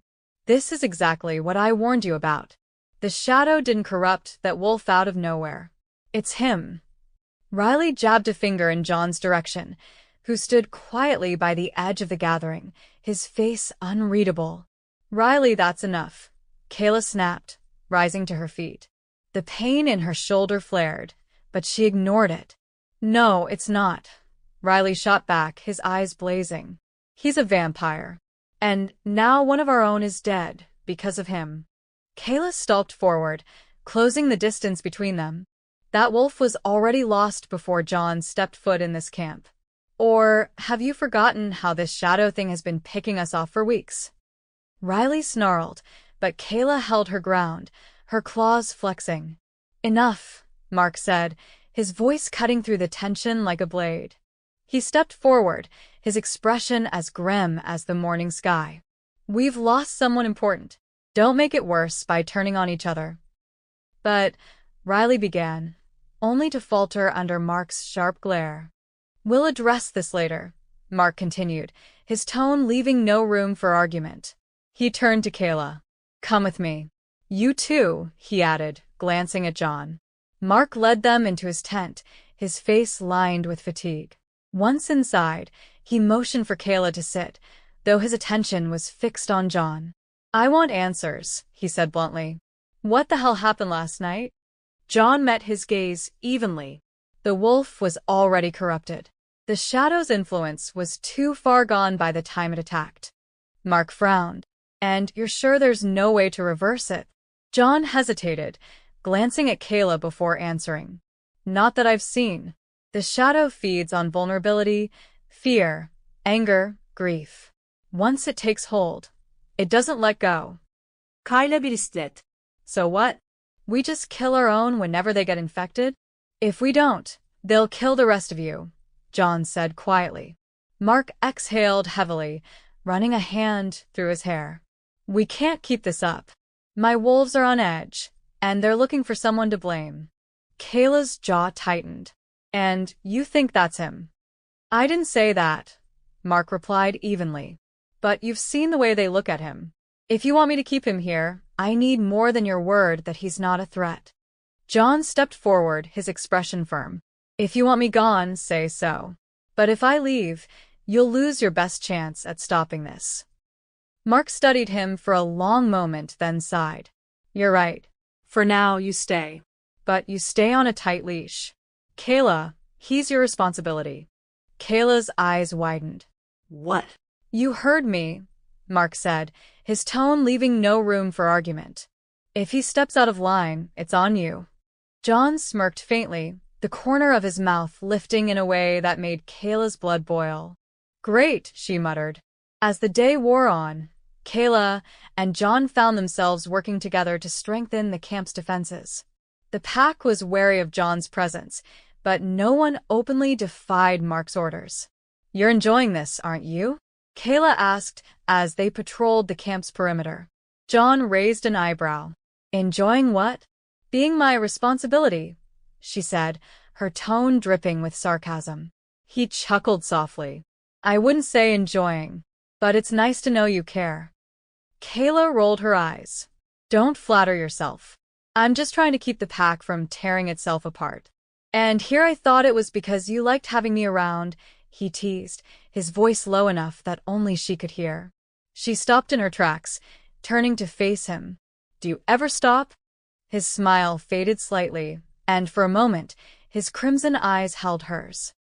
If I did, I might start thinking about how much worse this could get.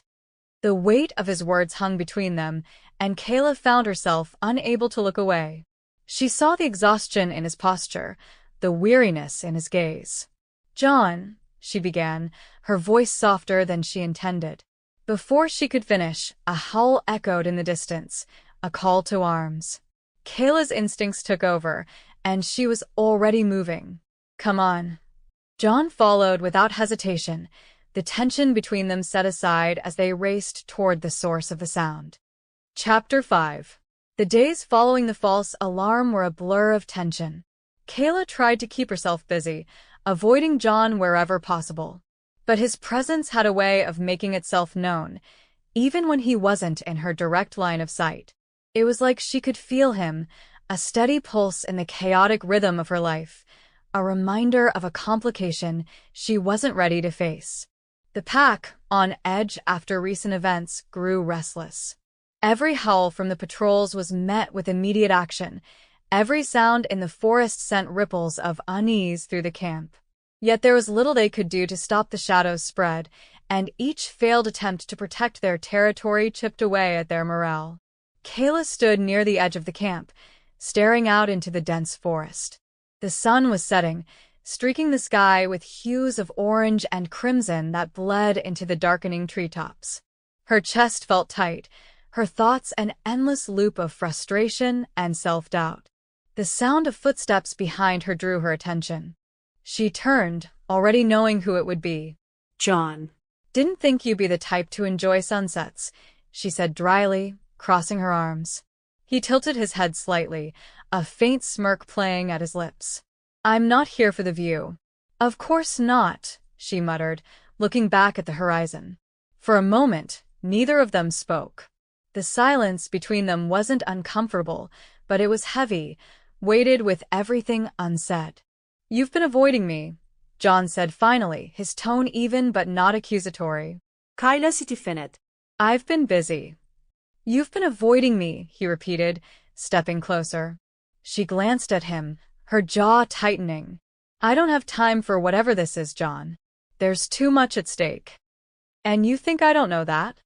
His voice was calm, but there was an edge to it now, a frustration that mirrored her own. "I'm not here to get in your way, Kayla. I'm here because I want to help." Kayla let out a bitter laugh, shaking her head. "Help? You've got a funny way of showing it. Every time I look at you, I'm reminded of everything that's gone wrong, of the fact that we're even in this mess to begin with." John's expression darkened, and for a moment, she thought he might lash out. But when he spoke, his voice was quiet, almost too quiet. "You think this is easy for me? Being here, surrounded by people who would tear me apart if they had the chance." He stepped closer, his presence almost overwhelming. "I didn't choose this war, Kayla. But I chose to fight beside you. That has to count for something." His words hit harder than she wanted to admit. She turned away, her gaze fixed on the fading light. "I didn't ask you to fight beside me," she said, her voice barely above a whisper. "No," he agreed. "But you didn't ask me to leave either." Kayla's chest tightened, the truth of his words cutting through her defenses. She hated how easily he could get under her skin, how his calm persistence chipped away at the walls she had spent years building. "Why are you doing this?" she asked, finally looking at him. Her voice wavered, the vulnerability she tried so hard to hide slipping through. "Why are you risking everything for a pack that doesn't trust you? For a war that isn't yours?" John's gaze softened, and for a moment, he looked almost human. "Because it's the right thing to do. And because I believe in you." Kayla blinked, the weight of his words settling over her like a shroud. She didn't know how to respond, didn't know how to process the quiet intensity in his voice. "You shouldn't," she said finally, her tone sharp despite the lump forming in her throat. "Believing in me is a mistake." John stepped even closer, his voice dropping to a low, almost intimate murmur. "Maybe. But it's my mistake to make." The air between them grew thick, charged with an energy that neither of them seemed willing to acknowledge. Kayla's heart raced, her instinct screaming at her to pull away, to put as much distance between them as possible. But she didn't move. "Kayla, don't," she interrupted, her voice trembling. "Don't make this harder than it already is." John hesitated, his expression unreadable. Then he nodded, stepping back. "All right. But if you ever decide you're ready to stop fighting alone, you know where to find me." He turned and walked away, leaving Kayla alone with the fading light and the storm of emotions he had stirred inside her. Later that night, the camp was alive with tension as the pack gathered around the central fire. Mark stood at the center, a map spread out before him. "The shadow's influence is spreading faster than we anticipated," he said grimly, pointing to a cluster of marked locations near the border. "We've lost contact with 2 more patrols, and reports indicate that entire areas are being overrun. We need to act now if we're going to contain this." Kayla stood near the edge of the circle, her mind still lingering on her earlier conversation with John. She forced herself to focus, stepping forward to examine the map. "We can't keep spreading ourselves thin," she said, her voice steady despite the unease swirling in her chest. "If we keep reacting instead of planning, we'll lose more than just patrols. We'll lose the whole border." Mark nodded. "Agreed. But we don't have the numbers to mount a full-scale defense. We need a strategy." A familiar voice cut through the discussion. "Then we stop fighting the shadow on its terms and force it to fight on ours." Kayla turned, surprised to see John stepping into the circle. His presence drew a few hostile stares, but he ignored them, his focus entirely on the map. "And how do you suggest we do that?" Mark asked, his tone skeptical. John met his gaze evenly. "We hit its heart. Whatever's controlling the shadow, it's not moving aimlessly. It's targeting key areas. If we can figure out where it's heading next, we can cut it off before it gains more ground." Kayla frowned, her instincts screaming against the idea of trusting John so openly. But as she studied the map, she couldn't deny that his suggestion made sense.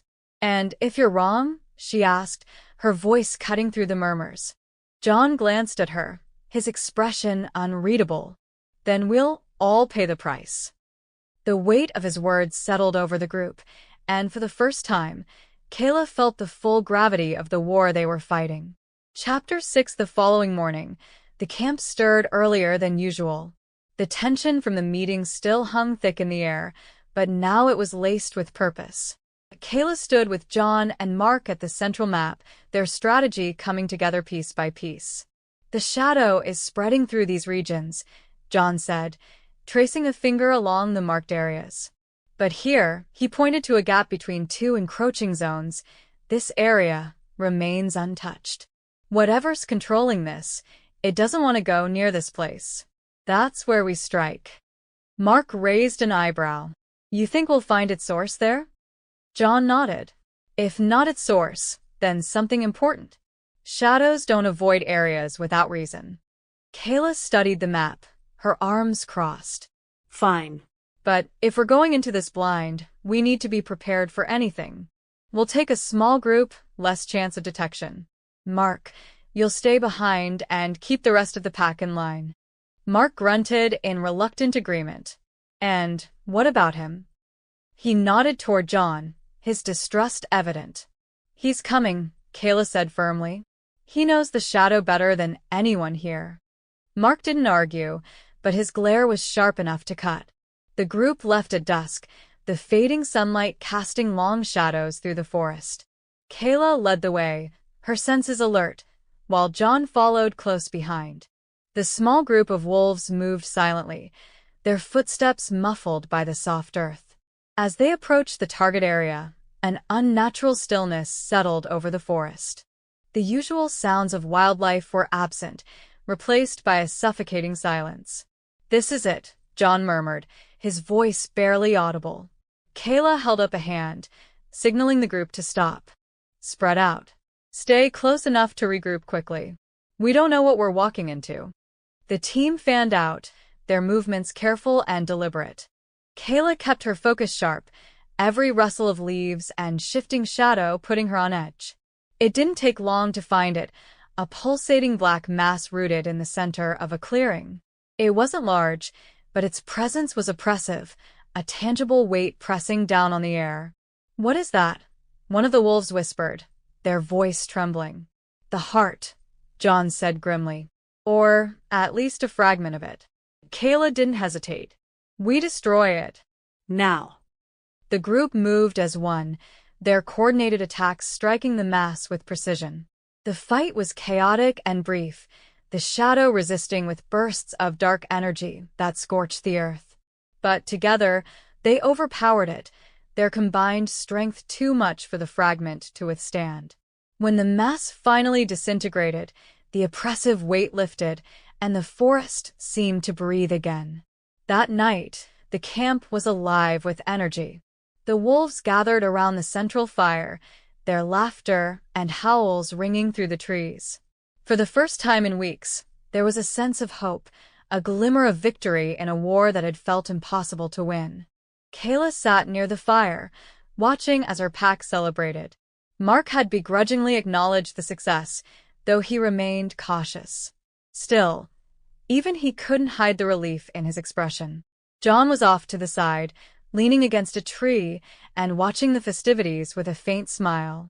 He didn't join in, his presence still too unfamiliar to the pack, but he didn't seem to mind. Kayla found herself glancing at him more often than she cared to admit. There was something about the way he watched her pack, not with disdain or judgment, but with a quiet understanding. "Are you going to brood over there all night?" she called out, raising an eyebrow. John looked at her, his smirk returning. Didn't want to ruin the mood. "Get over here," she said, motioning him closer. He hesitated but eventually pushed off the tree and joined her near the fire. The pack quieted slightly as he approached, their eyes flickering with suspicion, but Kayla waved them off. "Relax," she said. "He's earned his place tonight." The wolves reluctantly returned to their celebrations, though a few kept wary eyes on him. John sat beside her, his gaze on the flames. "You didn't have to do that." "Yes, I did," she replied. "You were part of this win, whether they like it or not." He glanced at her, his expression softening. "Thank you." Kayla shrugged, trying to ignore the warmth spreading through her chest. "Don't make me regret it." The celebration around the fire had begun to mellow, laughter blending with the crackle of flames as the pack basked in their hard-won victory. Then someone, most likely Aaron, always the instigator, grinned mischievously and suggested, "How about a game of truth or dare?" At first, the wolves groaned, but it didn't take long for the energy to spike again. They circled around the fire, some shifting into their wolf forms for comedic effect, while others took increasingly wild dares. One wolf, urged by the group, howled an off-key rendition of a song, while another awkwardly confessed a crush to a girl who laughed and patted his head in rejection. The dares got progressively sillier, and the group grew as others wandered closer, intrigued by the chaos. Eventually, someone nudged John and Kayla into the circle. John's skeptical frown was met with a wide grin from Kayla. "Oh, come on, vampire boy. Live a little," she teased, elbowing him. John gave her a deadpan look but stayed, clearly wary of whatever nonsense might come his way. It didn't take long for Aaron's attention to shift toward them. His grin widened as he watched Kayla and John interact, his sharp eyes catching the subtle chemistry between the two, something even they seemed oblivious to. "I've got a dare," Aaron declared, his voice cutting through the chatter. John. "Kiss someone sitting next to you." The rowdy energy around the fire fizzled into silence. Eyes darted between Kayla and the other girl beside John, a soft-spoken, unassuming wolf named Lena. Kayla froze. She felt every muscle in her body tense, as if she'd been thrown into an ice bath. Her breath caught in her throat, and for the first time all night, she didn't have a snarky comment ready. John blinked, his brows furrowing. "That's hardly appropriate." "No backing out," Aaron interrupted. "Rules are rules. And don't give me that gentleman excuse. You've got options, vampire." The group erupted into giggles, a few wolves whistling. Even Lena's cheeks flushed crimson as she looked down, clearly not expecting to be part of this spectacle. Kayla forced herself to laugh along, her heart pounding as she tried to shove down the sudden tightness in her chest. "What's wrong with me?" "It's a stupid game," she thought. John sighed heavily, clearly cornered. "Fine," he muttered. Turning to Lena, he asked softly, "Is that okay with you?"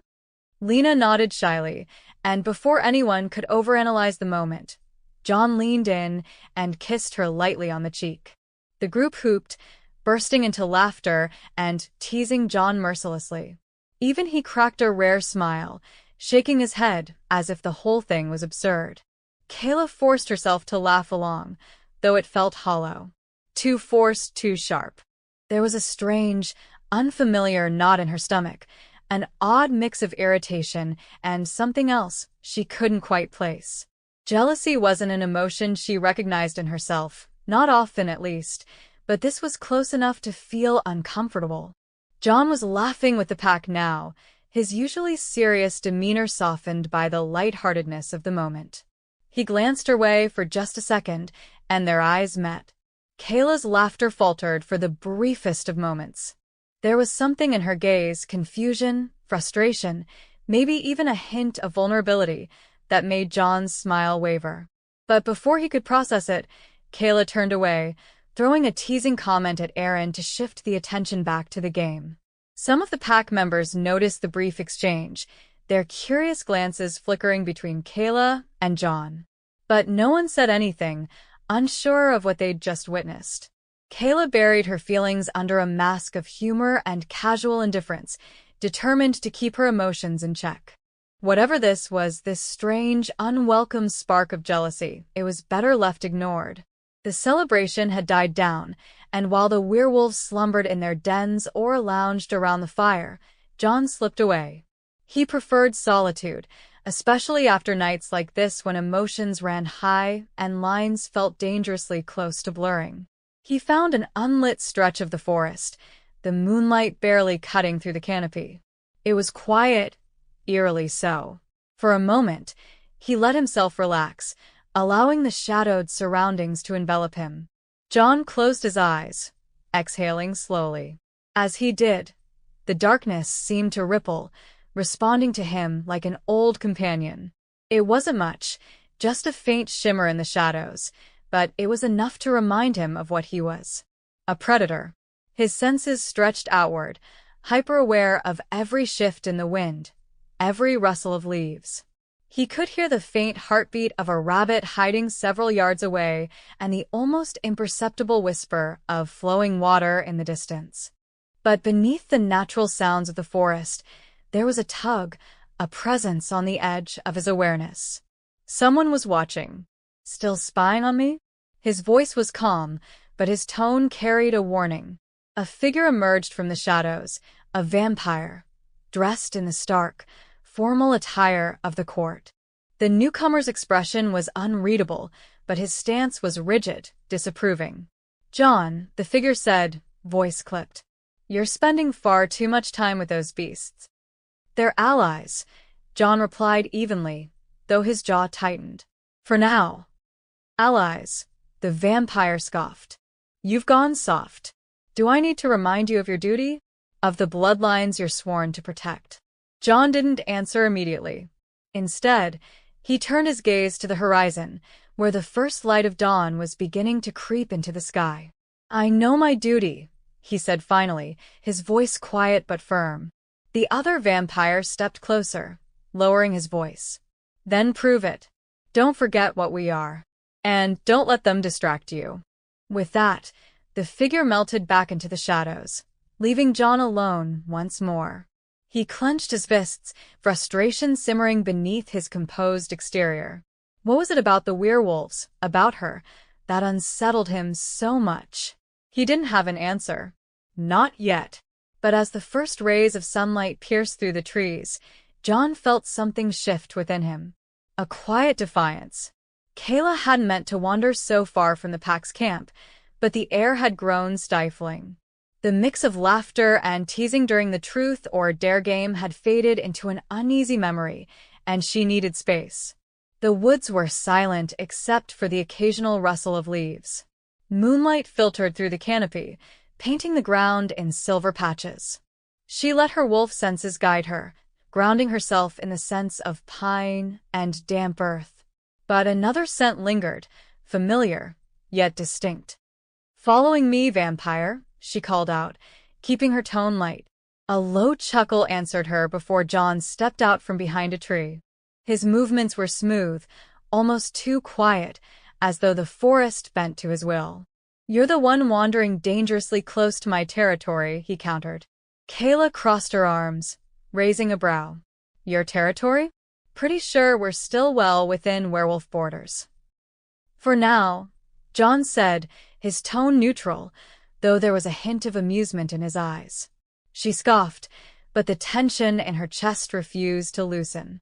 He always looked so composed, his pale features catching the moonlight in a way that was almost ethereal.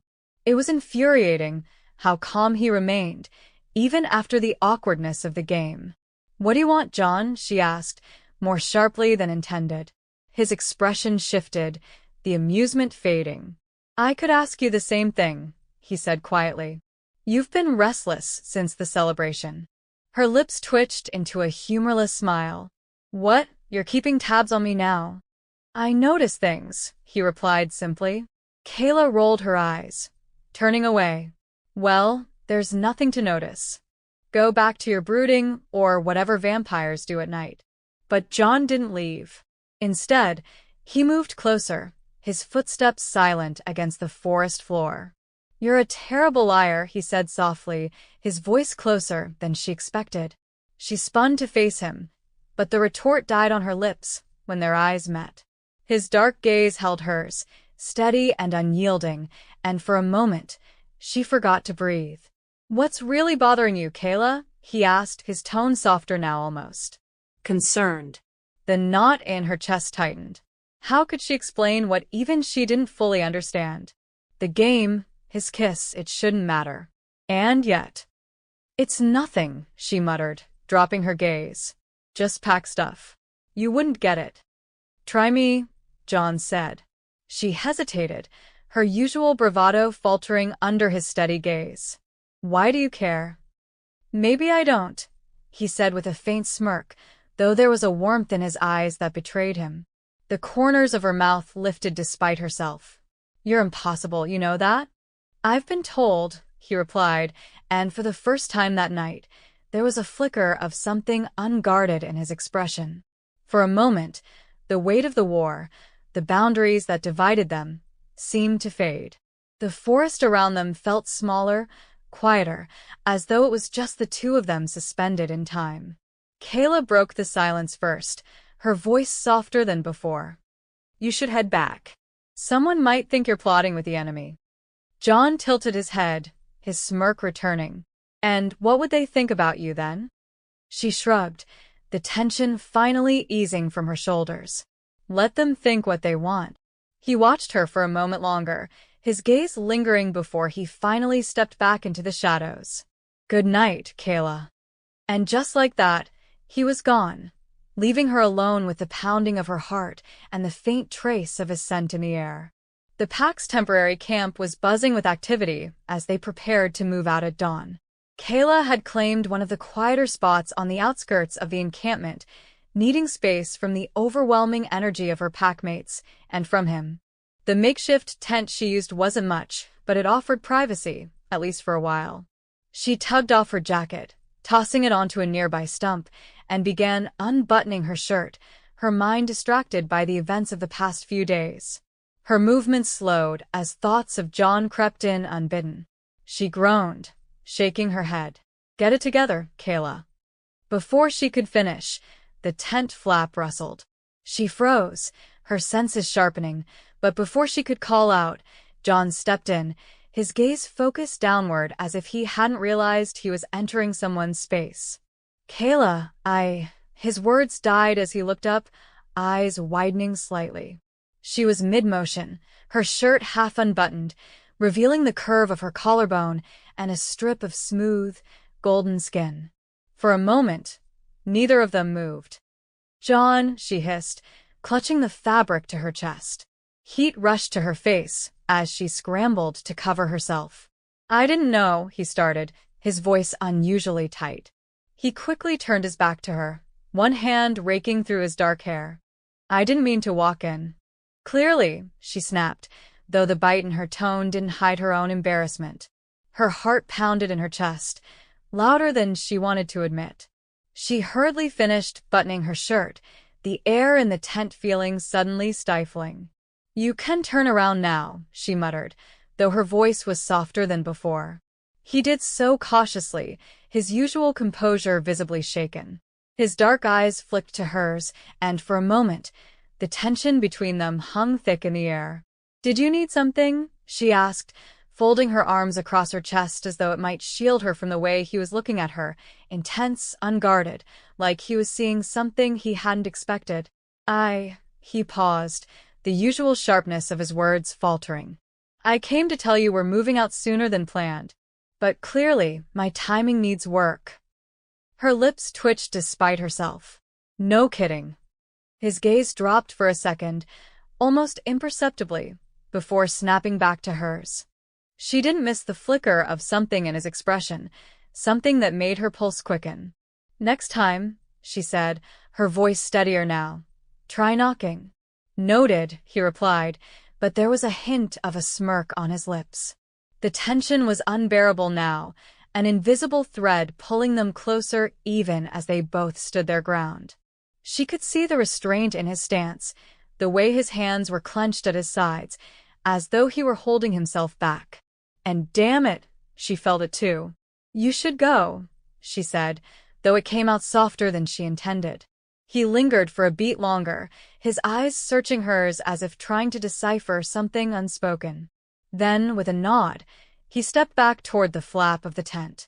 "Kayla," he said, his voice low and almost hesitant. "What?" He hesitated, then shook his head, the moment breaking. "Never mind." Before she could press him, he was gone, leaving her alone with the lingering warmth of his presence and the maddening thrum in her chest. Chapter 7.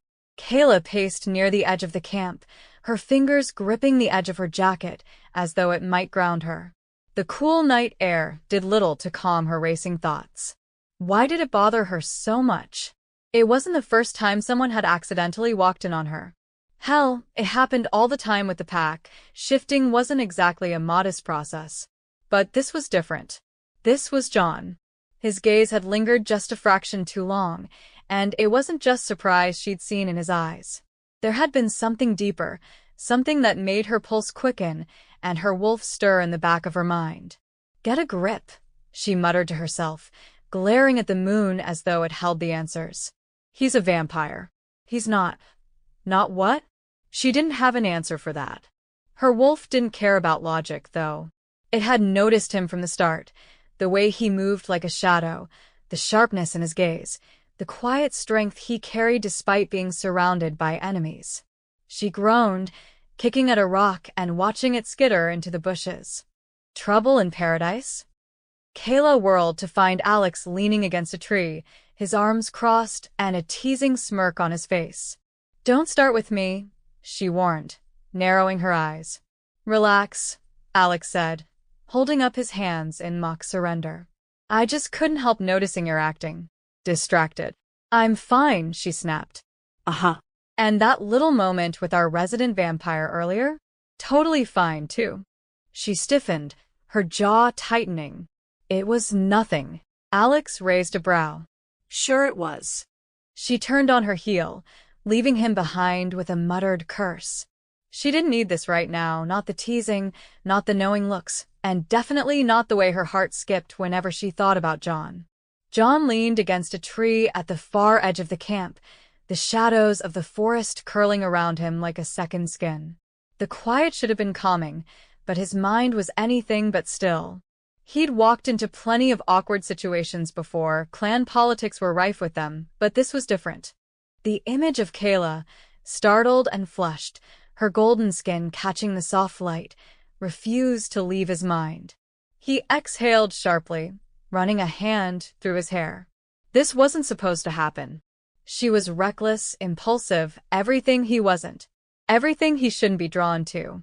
And yet, from the moment they met, something about her had unsettled him in a way he couldn't explain. It was infuriating. He pressed a hand to the tree trunk, the rough bark grounding him. He had come to this camp out of necessity, not choice. The alliance was tenuous at best, built on shared survival rather than trust. Getting close to any of the wolves, especially Kayla, wasn't just ill-advised, it was dangerous. And yet, her expression lingered in his mind, the way her annoyance softened into something else, a flash of vulnerability, fleeting but undeniable. It stirred something in him he hadn't felt in years. Something he thought he'd buried. The rustle of leaves behind him broke his thoughts. He turned sharply, his senses flaring, but it was only one of his own. Damien stepped into view, his crimson eyes gleaming faintly in the moonlight. "You're distracted," Damien said, his voice smooth but edged with curiosity. John straightened, his face a mask of calm. "I'm fine. Are you?" Damien stepped closer, tilting his head. "Because you don't seem like yourself." John's jaw tightened, his hands clasping behind his back in a controlled motion. "I didn't realize you were keeping tabs on me." Damien chuckled, a low sound that didn't reach his eyes. "You're an anomaly here, John. A vampire willingly sitting among wolves. It raises questions. Makes people wonder what your motives really are." "I'm here because I was ordered to be," John replied, his tone clipped. "That's all." Damien's gaze lingered, sharp and probing. "Just be careful, John. Wolves and vampires don't mix well. One might start to think you're forgetting that." With a final glance, Damien turned and disappeared into the shadows, leaving John alone once more. John closed his eyes briefly, letting the silence settle over him. Damien wasn't wrong. Getting close to Kayla was a mistake.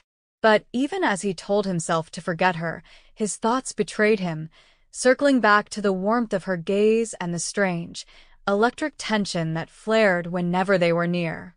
He opened his eyes, the resolve hardening in his chest. He couldn't afford to be careless. Not now, not ever. But deep down, a part of him knew it was already too late. The night deepened, the camp settling into a hush save for the occasional rustle of leaves or a distant howl. John stayed in the shadows, his eyes scanning the forest line. It wasn't paranoia, at least not entirely. He wasn't used to this much proximity with wolves, let alone trusting them to keep him alive. A familiar presence tugged at his senses moments before Damien emerged, stepping soundlessly from the underbrush. "Couldn't resist coming back, could you?" John muttered without turning. "Your hospitality is legendary," Damien replied dryly, leaning casually against a tree. His gaze swept over the camp before returning to John, sharp and calculating. "I thought you might want an update." John straightened, his hands sliding into his coat pockets. "What's going on?" "Things aren't good," Damien said bluntly. "The clan elders are restless. They think this alliance is a waste of time, that the wolves are using us to weaken our numbers before turning on us." "That's paranoia," John said, though he knew how deeply such sentiments ran in their ranks. "Maybe," Damien allowed. "But it doesn't help that some of us are starting to question why you're still here." John's jaw tightened. "I have my orders." "Do you?" Damien's voice lowered, his eyes narrowing. "Or are you letting yourself get distracted?" The accusation hung in the air like smoke. John's expression didn't falter, but Damien's smirk suggested he saw the crack beneath the surface. "I'm doing my job," John said, his voice cold. "Good," Damien said, pushing off the tree and stepping closer. "Because if the elders get wind of anything that looks like attachment, they'll pull you back faster than you can blink. And we both know what happens to those who disobey direct orders." A flicker of unease darted through John, though his face remained impassive. "I don't need a reminder. Just making sure we're clear." Damien's gaze lingered, his tone lighter but no less dangerous. Oh, and one more thing, there's been movement on the eastern border. Wolves, possibly rogue. Might be worth looking into. John nodded once, filing the information away. Be careful, John.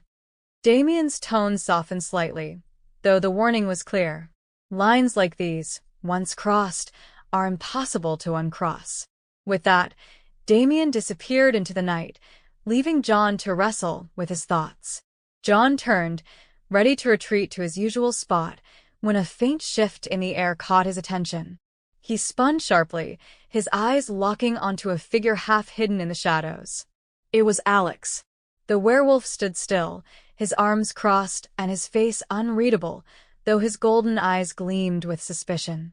How long have you been there? John asked evenly. Long enough, Alex replied, stepping forward, his movements casual but deliberate. Friend of yours? John's mind raced, weighing his options. He couldn't deny the obvious, but giving too much away could make things worse. An old contact, he said carefully. He brought news from my side. Alex tilted his head, his gaze narrowing. Funny. It didn't sound like friendly chatter. Do you eavesdrop on all your guests, or am I special? John shot back, keeping his tone cool. Alex didn't rise to the bait, though his expression hardened. Just looking out for the pack. You should be careful, vampire. Not everyone here is as welcoming as Kayla. The name hung in the air like a spark, igniting an unspoken challenge between them. John didn't flinch, but Alex's meaning was clear. Without another word, Alex turned and walked away, leaving John standing alone in the dark, his fists clenched at his sides. Chapter 8. The night was chaos. Shadows danced between the trees, moving too fast to track, their snarls and guttural growls echoing in the thick forest. Kayla darted through the underbrush, her senses heightened, the scent of rogue wolves sharp and acrid in the air. Her claws extended, and her heart pounded with adrenaline as she followed the pack's lead, weaving between the flashes of moonlight that broke through the canopy. John was close behind, his movements unnaturally fluid, each step silent despite the uneven terrain. His eyes glinted crimson in the dark as he scanned the battlefield, trying to anticipate the next attack. Split up, Alex shouted from ahead, his voice cutting through the chaos. They're flanking us. Kayla veered left without hesitation, her instincts screaming for her to move faster. She barely registered the sound of branches snapping behind her before something heavy slammed into her side. The rogue was larger than most she'd encountered, its eyes glowing with feral rage as it pinned her to the ground. She snarled, twisting beneath its weight, her claws raking its flank as she struggled to gain the upper hand. Then, a blur of motion, John. He appeared like a shadow, his hand catching the rogue by the scruff and wrenching it away with inhuman strength. The rogue yelped as he flung it into a tree, the impact reverberating through the ground. You okay? He asked, his voice tight as he offered her a hand.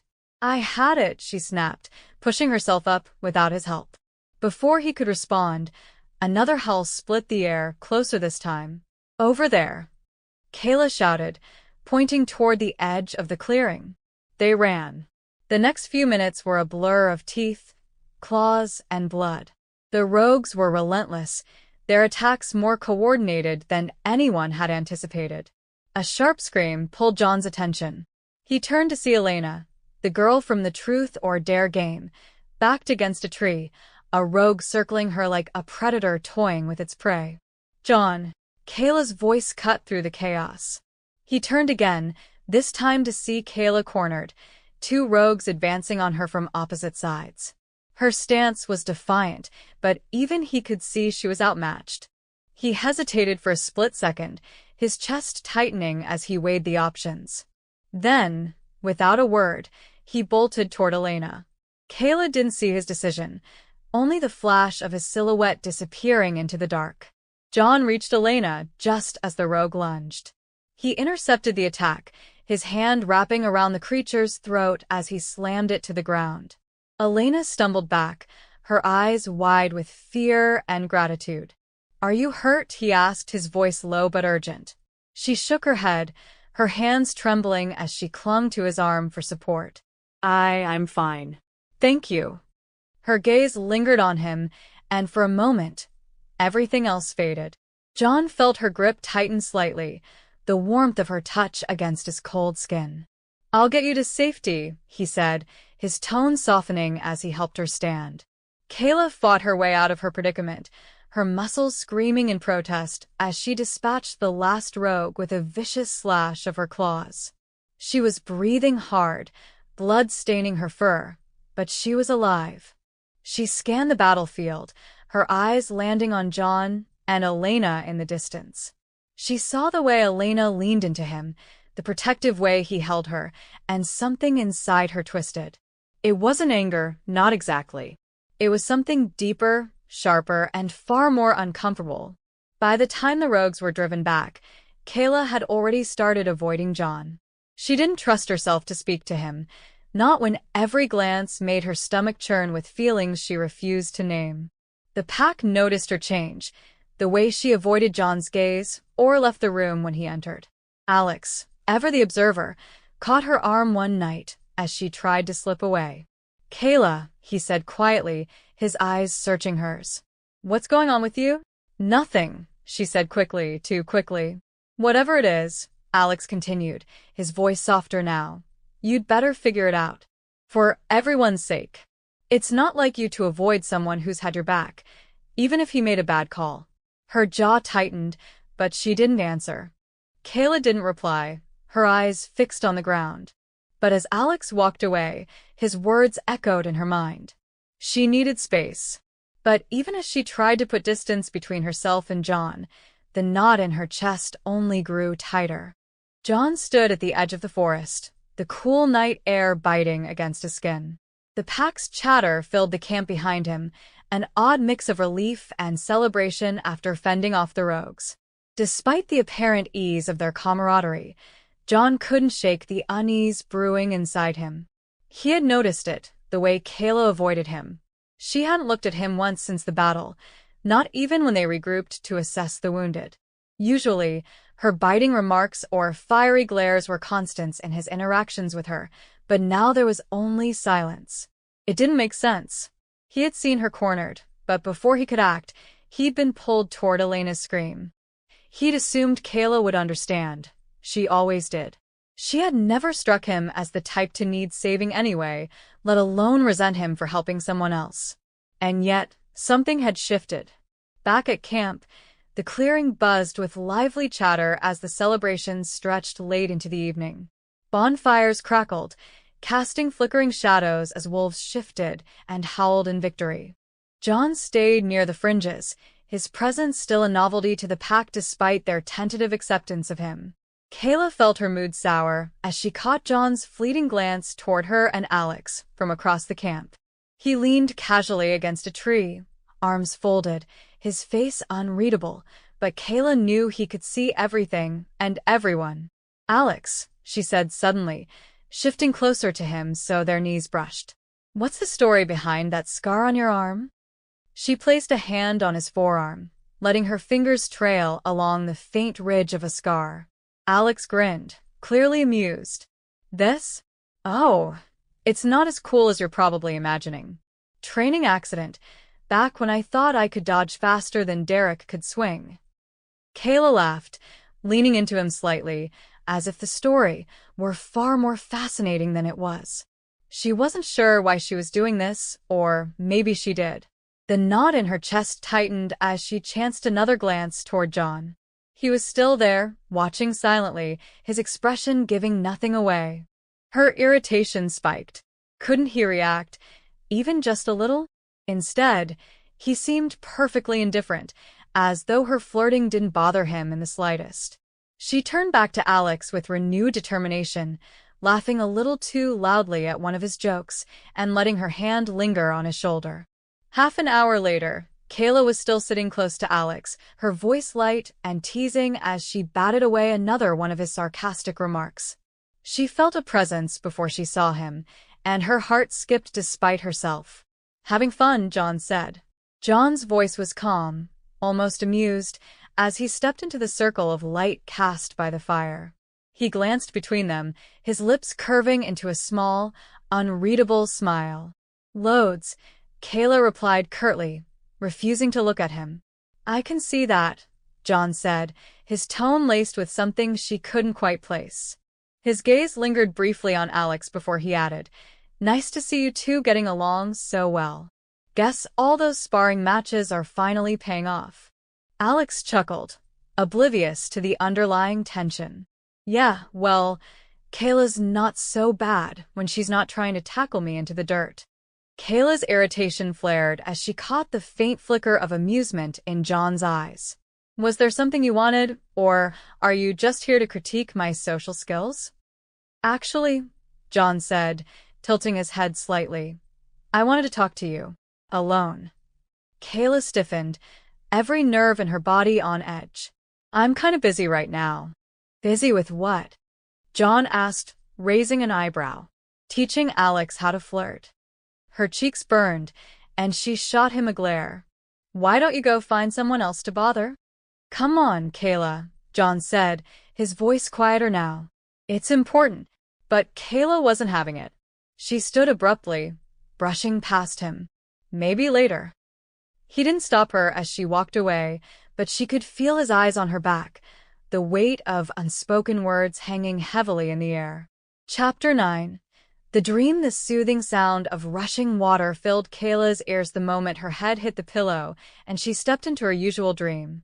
She recognized the place immediately, a secluded waterfall nestled deep within the woods, the moonlight glinting off the surface of the clear pool below. She had been here in her dreams before, though something felt different this time.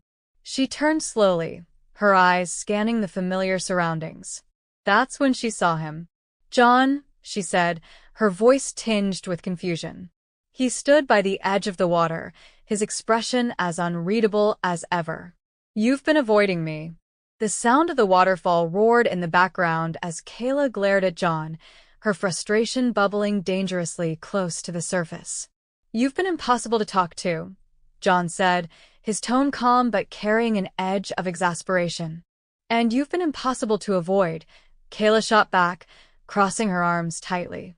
John stepped closer, his dark eyes fixed on hers, and she hated how his presence seemed to command the space. "What's your problem, Kayla?" "My problem," she repeated, her voice rising. "You're my problem, John. You with your smug little smirk and your stupid, unreadable face, acting like none of this bothers you." He raised an eyebrow, his calm demeanor slipping slightly. "None of what bothers me." She hesitated, her words catching in her throat. "You know what I mean." "Actually, I don't," he replied, his tone maddeningly even. "Why don't you spell it out for me?" Kayla clenched her fists, her nails biting into her palms. You just don't get it, do you? You act like you don't care about anything, about anyone. You kiss some girl, share these moments, and then..." John's expression darkened, and he interrupted sharply. "Is that what this is about? The kiss? You're upset because I saved her." "I'm not upset," she snapped, her voice trembling slightly despite her best efforts. "I don't care who you kiss or who you save. You can do whatever you want, John. It's not like it matters to me." He let out a humorless laugh, stepping closer until they were just a breath apart. "Right. Because you don't care about anything either, do you? You're so busy pretending nothing gets to you that you don't even realize when it's written all over your face." Kayla's heart pounded as she glared at him, her chest heaving with the effort of keeping her emotions in check. "You don't know anything about me." "I know enough," he said, his voice quieter now but no less intense. "I know you're lying to yourself. And I know you're lying to me." Her lips parted, a retort on the tip of her tongue, but the words wouldn't come. Instead, a flicker of vulnerability flashed across her face, gone as quickly as it appeared. John's eyes softened as he studied her. "You're jealous, Kayla. Just admit it." "I am not," she started, her voice breaking slightly. "You are," he said, his voice firm but gentle. "And it's okay." Her frustration boiled over, and she shoved him hard in the chest, her voice rising above the roar of the waterfall. "I don't care. You don't matter to me." None of this matters." John barely stumbled at the push, his gaze steady as he caught her wrists, pulling her closer. "Stop lying." "Let go of me," she yelled, struggling against his grip, but he didn't relent. "Not until you stop running," he said, his voice dropping to a near whisper. Kayla froze, her breath coming in short, shallow bursts as his words hung between them. For a moment, they stood in tense silence, the only sound the crashing of the waterfall behind them. "I hate you," she muttered, her voice trembling. "No, you don't," he said, his lips curving into the faintest of smiles. And just like that, something in her snapped. "You are the most." But before she could finish, he kissed her. Kayla's words were swallowed by the press of John's lips against hers. For a moment, her mind went utterly blank, the cascade of the waterfall fading into the background. Her initial shock melted into something she couldn't quite name, something warm and electric. She stiffened at first, every instinct screaming at her to push him away, to fight this like she fought everything else. But then her hands, traitorous and stubborn, gripped the front of his shirt instead, pulling him closer. The kiss deepened, slow and unhurried, as though time itself had stopped to give them this moment. Kayla felt the cool spray of the waterfall on her skin, the softness of his lips, and the steady rhythm of his hands resting gently on her waist. Her heartbeat thundered in her ears, drowning out every rational thought. She didn't know how long they stood like that, minutes? Hours? It didn't matter. When they finally broke apart, their breaths mingled in the cool night air, their foreheads resting against each other. "What?" "What was that?" Kayla whispered, her voice barely audible. John's eyes, dark and intent, searched hers. "What do you think it was?" "I don't know," she admitted, her cheeks flaming. They stood there in a charged silence, the tension between them thicker than ever. Kayla's hands lingered on his chest, and for a moment, she thought he might kiss her again.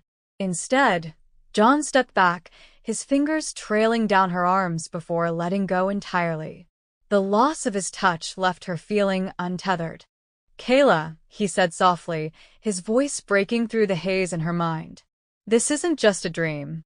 She blinked, confusion flickering across her face. "What do you mean?" His expression turned serious, the playful edge gone. I have this ability. It's rare, even for vampires. I can step into dreams, into people's minds. I don't use it often, and never without reason." Her mouth opened, then closed again, her thoughts scrambling to keep up.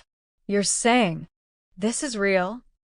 John nodded, a flicker of guilt crossing his features. "I didn't plan this. But you've been avoiding me, and I needed to talk to you." "You invaded my dream," she said, her tone sharp, though it lacked her usual bite. "I had no choice," he said, his voice softening. "You wouldn't let me in any other way." Kayla stared at him, her emotions a tangled mess of anger, confusion, and something else she wasn't ready to name. "You had no right." "I know," he said quietly. "And I'm sorry. But..." He hesitated, his gaze dropping to her hands, which were still curled into fists at her sides. "I don't regret it." She opened her mouth to argue, but he reached out, brushing a strand of hair from her face. The gesture was so tender, so unlike the sharp edges of their usual dynamic, that it left her momentarily speechless.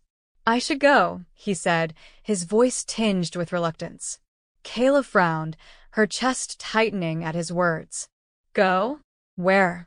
"Using my ability, like this takes energy. I need to." "Rest," he admitted, his usual confidence wavering slightly.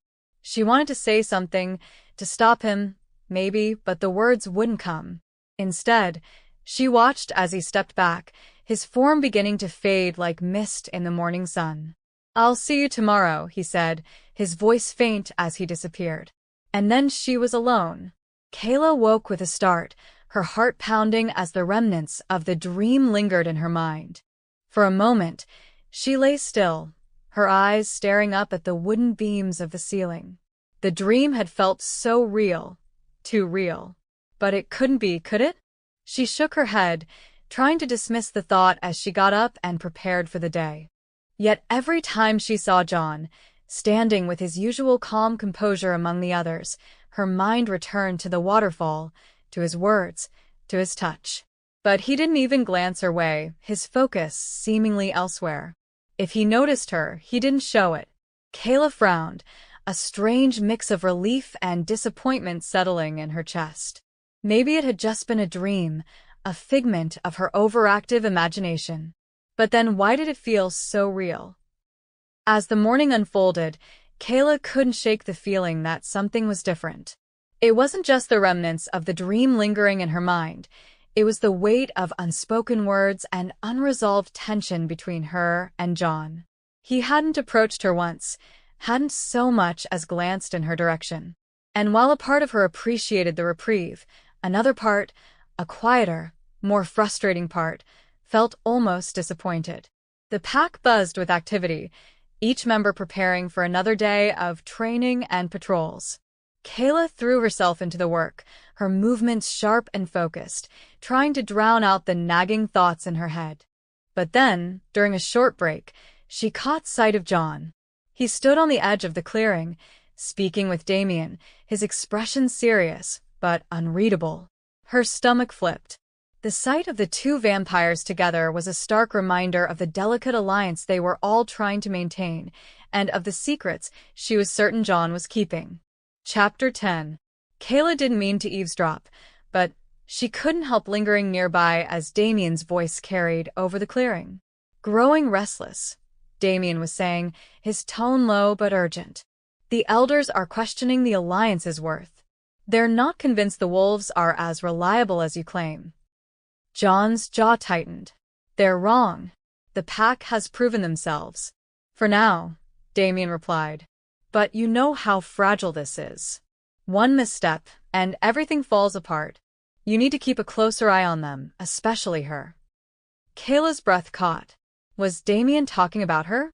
John's voice dropped, too quiet for her to hear. She inched closer, her heart pounding in her chest, but before she could catch any more of their conversation, Damien glanced her way. His eyes narrowed, his sharp gaze locking onto hers. Kayla froze, trying to appear nonchalant as she turned and walked away, her heart hammering in her chest. Later that evening, as the pack gathered around the fire for a meal, Kayla felt an odd shift in the atmosphere. Whispers followed her, subtle glances exchanged between pack members. Finally, one of them, Liam, approached her, his expression a mix of curiosity and concern. Kayla, were you talking to the vampires earlier? She blinked, caught off guard. What? No. I saw you near them, Liam pressed. What were they saying? Nothing important, she said quickly, her voice firmer than she intended. Why? Liam frowned but didn't push further. Still, the weight of his suspicion lingered, and Kayla felt the eyes of the pack on her for the rest of the evening. The forest was serene, the faint rustle of leaves and the occasional chirp of crickets filling the silence as Kayla moved along her patrol route. The moonlight filtered through the canopy, casting silvery streaks on the forest floor. She focused on the familiar rhythm of her steps, trying to clear her mind. But her thoughts kept circling back to the dream. John's voice echoed in her head. This isn't just a dream. She remembered the way he had looked at her, the way he had kissed her, how tangible it had all felt. And then his explanation, so earnest it had left no room for doubt. She knew he had been there, that it wasn't just her subconscious spinning fantasies. Yet it was easier to pretend otherwise. Acknowledging the truth meant confronting feelings she wasn't ready to face. A soft sound behind her broke her reverie. She tensed, her hand instinctively moving toward the hilt of her dagger. But as the figure stepped into the moonlight, she recognized him immediately. John. His presence was almost unnervingly calm, as if he belonged to the shadows. His dark eyes caught hers, and for a moment, she thought she saw a flicker of hesitation. Then, his lips curved into that infuriatingly composed smile. Thought I'd join you, he said casually, as though they weren't wading through a storm of unresolved tension. Kayla forced a shrug, turning back to the path ahead. Suit yourself. They walked in silence for a while, the quiet between them charged. Kayla tried to ignore the way her heart beat just a little faster with him, so close. Finally, John spoke, his voice low. You've been distant. She clenched her jaw. I've been busy. He laughed softly, the sound maddeningly easygoing. You're a terrible liar, Kayla. She whipped around to face him, her frustration bubbling to the surface. What do you want, John? He studied her, his expression unreadable. I want to talk about the dream. Her stomach twisted. There's nothing to talk about. That's not true, and you know it, he said, stepping closer. You're avoiding me because of what happened, because of what I said. No, I'm avoiding you because you're impossible, she shot back, folding her arms across her chest. You had no right to invade my head like that. He nodded slowly, his gaze never leaving hers. You're right. I shouldn't have. But I meant what I said. It wasn't just a dream, and you know that as well as I do. Kayla shook her head, her heart racing. No, I don't. Dreams are. They're just dreams, John. Not when I'm in them. His voice softened, his calm demeanor chipping away to reveal something more vulnerable. Not when I'm with you. Her breath caught, but she quickly masked her reaction with a scoff. I don't have time for this. She turned to walk away, but his hand caught her wrist, gently but firmly stopping her. Kayla, look at me. She hesitated, her resolve wavering, before finally meeting his gaze. There was something in his eyes, an unspoken plea, a raw honesty that made her chest ache. I wasn't lying, he said quietly. And I'm not letting you pretend otherwise. Her pulse thundered in her ears. The truth in his words left her feeling exposed, her carefully constructed walls beginning to crumble. But instead of acknowledging it, she tore her arm from his grip and took a step back. This conversation is over, she said, her voice trembling despite her attempt at defiance. Chapter 11. The calm before the storm. The days following Kayla and John's tense patrol passed in a strange haze. The pack remained busy, preparing for what everyone felt was an inevitable large-scale attack by the rogues. Kayla threw herself into her duties, determined to keep her mind off John. Yet, despite her efforts, her thoughts betrayed her. Every stolen glance, every fleeting interaction with John only deepened the pit in her stomach. She couldn't forget the dream, or rather, what John had told her within it. That it had been real, that he had entered her mind. His confession lingered in her thoughts like a haunting melody she couldn't escape. But Kayla wasn't ready to acknowledge what it meant, especially the feelings his presence stirred within her. John, for his part, had retreated into a careful neutrality. He remained composed, his expression unreadable, his interactions with her frustratingly formal.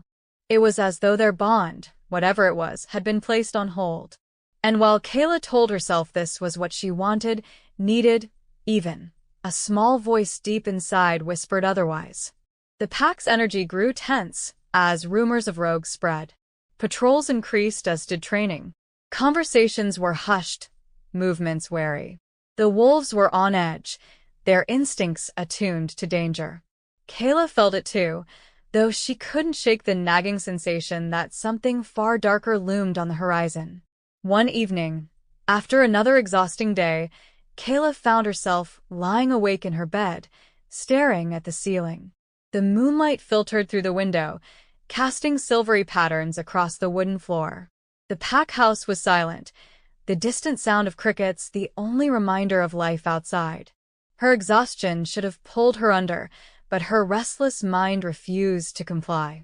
She turned over, hugging her pillow as her thoughts drifted, unbidden, to John. The way his eyes seemed to pierce through her, the way he moved like a shadow yet commanded attention. The way his touch, even in a dream, had ignited something within her she couldn't name but couldn't deny. With a frustrated groan, she buried her face in the pillow. She needed to sleep, needed to reset her mind. But as her body finally began to succumb to the heaviness of exhaustion, a familiar, unwelcome feeling settled over her, one of warmth and familiarity. Her dreams had returned to him. The night felt heavier than usual, as if the forest surrounding the pack house was holding its breath. Kayla's room, normally a haven of comfort, now felt stifling. She tossed and turned, her blanket tangled around her legs as thoughts of John refused to leave her mind. She hated this feeling, the way he occupied her thoughts without permission, how her body reacted to his proximity, how her heart betrayed her every time she caught his scent lingering in the air. He was a vampire, for Moon's sake. The enemy. An alliance didn't change centuries of animosity between their kinds, nor should it. And yet... Kayla sat up abruptly, running a hand through her disheveled hair. The silence of the pack house pressed against her ears. She could hear the occasional shuffle of feet downstairs, the low murmurs of those on late patrol duty, but nothing calmed the restless energy coursing through her veins. Unable to sit still, she got up and padded across the wooden floor to her window. Pulling the curtain aside, she stared out into the darkened woods. The full moon cast its light over the treetops, creating an almost ethereal glow. Her gaze flicked toward the shadowy borders where the rogues had been sighted days ago. Danger lurked out there, just beyond the safety of their territory, but Kayla's unease wasn't about the rogues. It was about him. She hated that her dreams betrayed her, revealing feelings she refused to admit while awake. And John, he didn't help matters. That damn vampire, with his sharp jawline, piercing gaze, and calm confidence. Every interaction with him felt like a battle, but one she didn't want to win. And then there was the dream itself. Her fingers tightened on the window frame as she recalled the memory. John's voice, low and sincere, telling her it was real. That he had stepped into her mind, not just as a fluke but deliberately. He had wanted to talk to her. Needed to. It infuriated her, his audacity, his ability to breach the walls she'd carefully built, but it also thrilled her in ways she couldn't explain. A knock at her door startled her, and she jumped, her heart hammering. For a moment, she was certain it was him, but when the door creaked open slightly, it was only Elena's face peeking through. "You okay?" Elena asked, her brows furrowed in concern. "I heard you pacing." Kayla exhaled, forcing herself to relax. "Yeah, I'm fine. Just restless." Elena stepped inside, crossing her arms as she leaned against the doorframe. "It's the rogues, isn't it? Or..." She hesitated, studying Kayla with a knowing look. "Is it him?" Kayla's jaw tightened. "It's not him," she snapped too quickly. Elena raised an eyebrow, unconvinced. "You've been distracted ever since that patrol. Don't think I haven't noticed." "It's nothing," Kayla insisted, though her voice wavered. "Just nerves. The pack's on edge. I'm on edge." Elena didn't look convinced, but didn't push further. "All right." "Well, try to get some sleep. We need everyone sharp tomorrow." As her friend left, Kayla sank back onto her bed, her face in her hands. Elena wasn't wrong. She was distracted, but sleep wouldn't fix it. Nothing would. When sleep finally claimed her, it was far from peaceful. Kayla felt it before she saw it, the warm, all too familiar sensation of John's presence wrapping around her like a cloak. She was standing in a clearing, surrounded by tall, whispering trees. The air smelled of earth and rain, and in the distance, the sound of rushing water echoed faintly. She looked down, surprised to find herself barefoot, the cool ground soft beneath her feet. "You're back," came a voice behind her, low and smooth. Kayla turned sharply, her breath hitching as she saw him. John stood there, his dark eyes fixed on her with an intensity that made her skin prickle. He looked just as he had in the last dream, dressed in black, his features calm yet unreadable. "You," she said, her voice a mixture of accusation and disbelief. "What are you doing here?" His lips quirked into a small, almost amused smile. "You know the answer to that." She crossed her arms, glaring at him despite the way her pulse quickened. "I told you to stay out of my head. And yet, here we are," he said softly, taking a step closer. She tensed but didn't move away. "I don't want you here." "Is that the truth?" he asked, his voice dropping lower. Kayla opened her mouth to reply but faltered.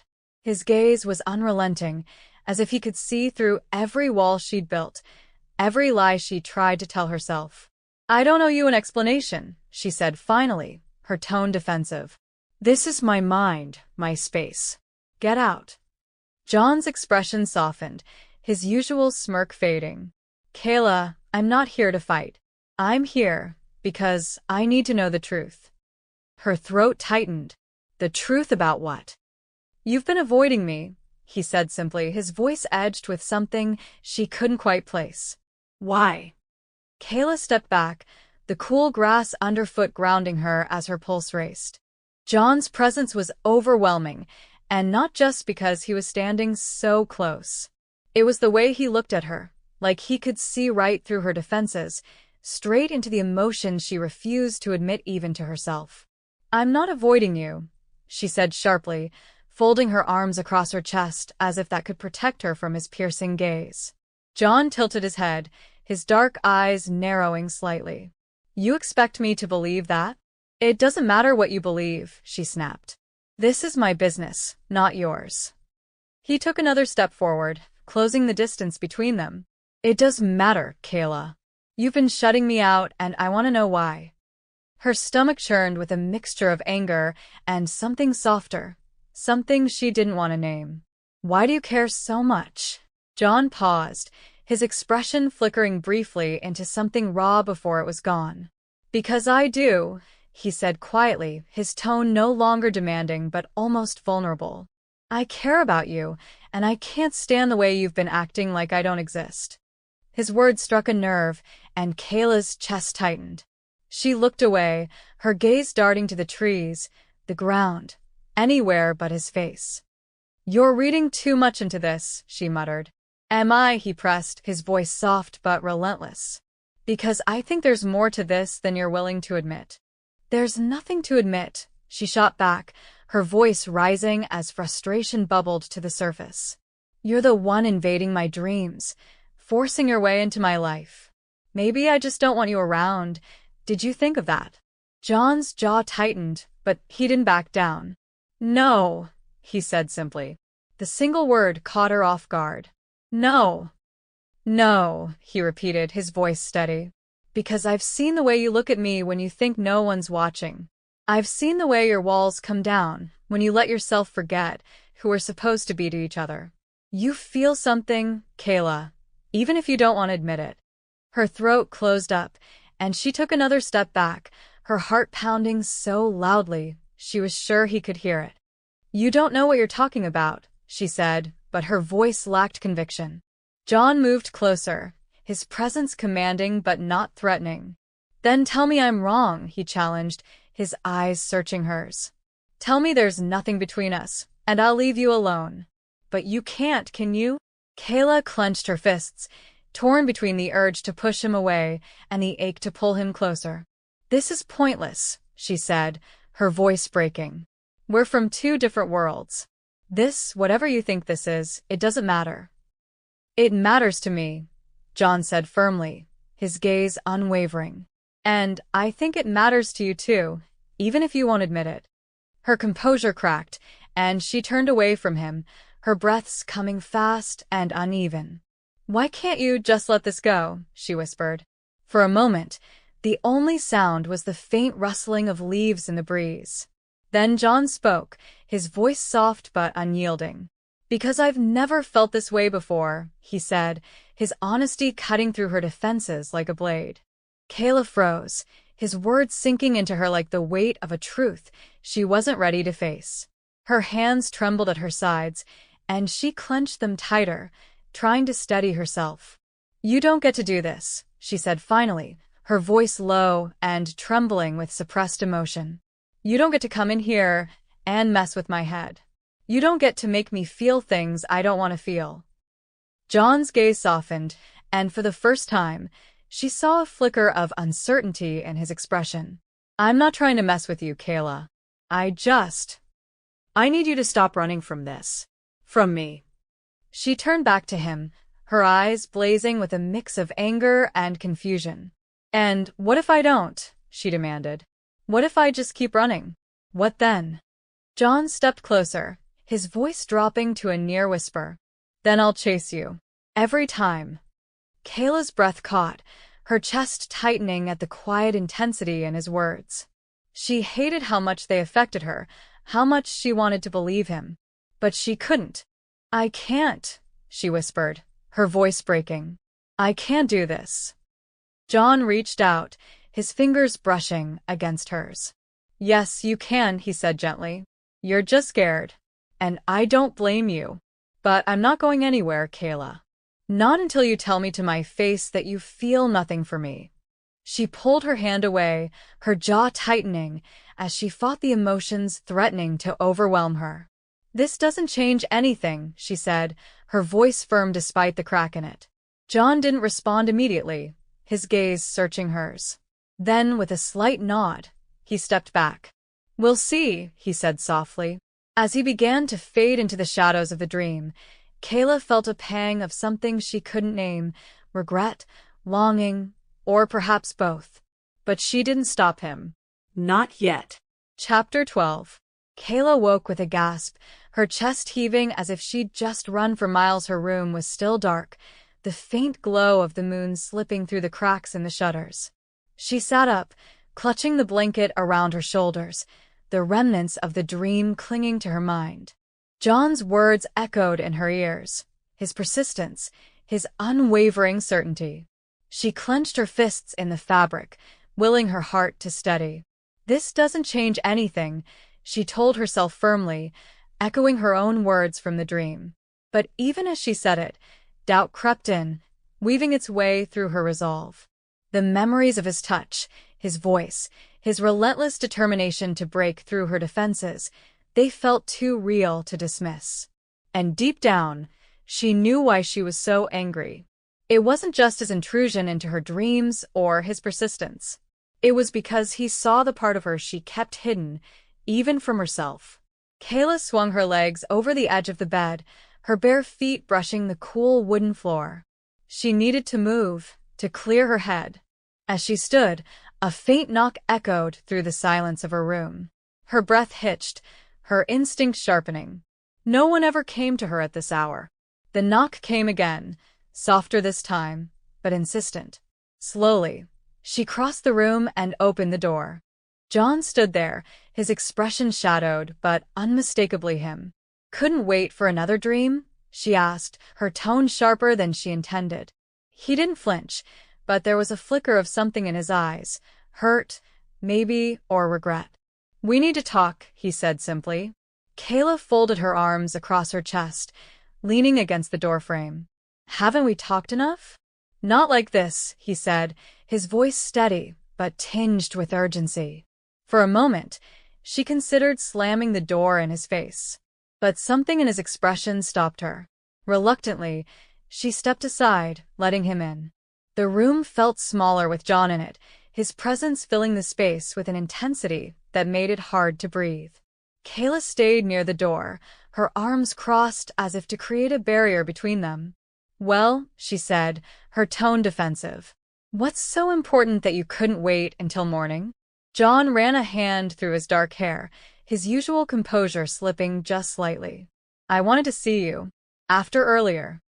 She narrowed her eyes. You mean the dream you decided to barge into? He sighed, his shoulders dropping. I know you're angry, and you have every right to be. But I didn't do it to upset you. I needed to reach you, and you wouldn't give me the chance otherwise. Maybe there's a reason for that, she shot back. Maybe, he agreed, his voice calm but firm. But I'm here now, and I'm not leaving until we figure this out. Kayla scoffed, turning away from him. There's nothing to figure out. We're on opposite sides of this alliance. You're a vampire, I'm a werewolf. That's all there is to it. John closed the distance between them, his movements silent but purposeful. You don't believe that, he said softly, his voice close enough to send a shiver down her spine. She spun around to face him, her eyes blazing. What I believe doesn't matter. What matters is what's real. And this, whatever this is, can't happen. His gaze locked onto hers, unflinching. It already is. Her breath caught, and for a moment, she couldn't find the words to argue. The truth in his statement hit her harder than she wanted to admit. "Why are you doing this?" she asked, her voice breaking slightly. "Why can't you just let it go?" "Because I can't," he said simply. "Because I don't want to." Her throat tightened, and she turned away again, her emotions swirling in a storm she couldn't control. "You're going to ruin everything," she whispered. "Maybe," he said, stepping closer.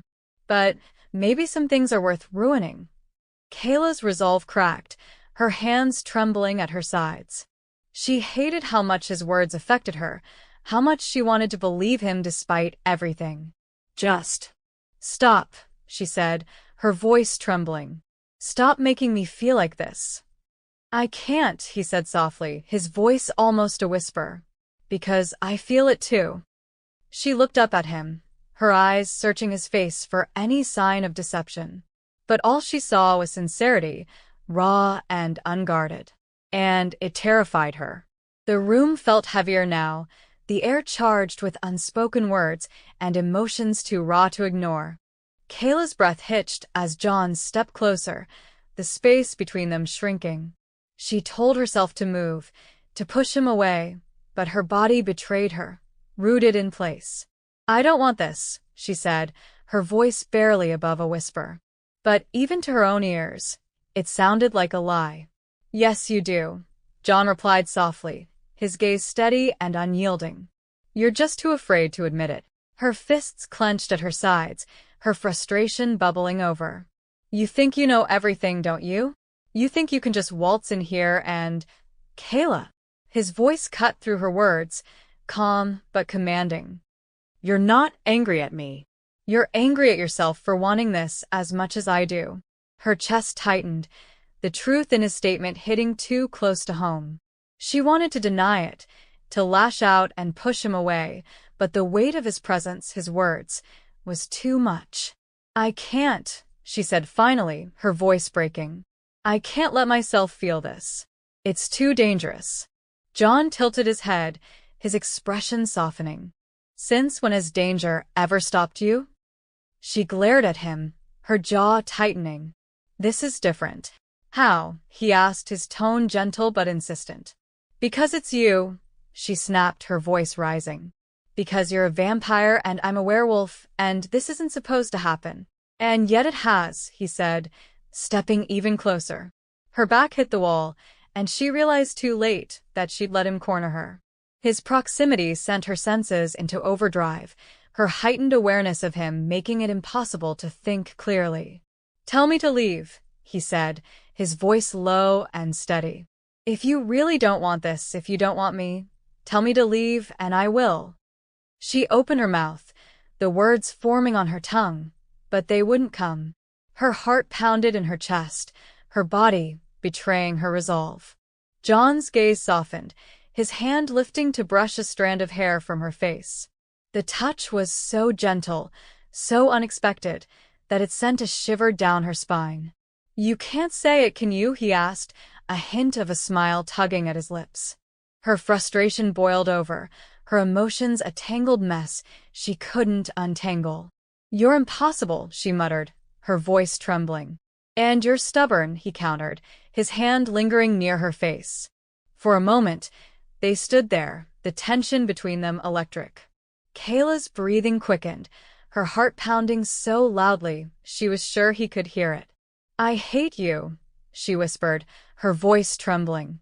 "No, you don't," he said softly, his lips curving into a faint smile. Before she could argue, before she could think, he closed the distance between them, his lips capturing hers in a kiss that stole her breath. Chapter 13. Kayla's mind screamed at her to stop, to push him away, but her body had other ideas. Her hands found their way to his chest, clutching at his shirt, as if he were the only thing keeping her grounded.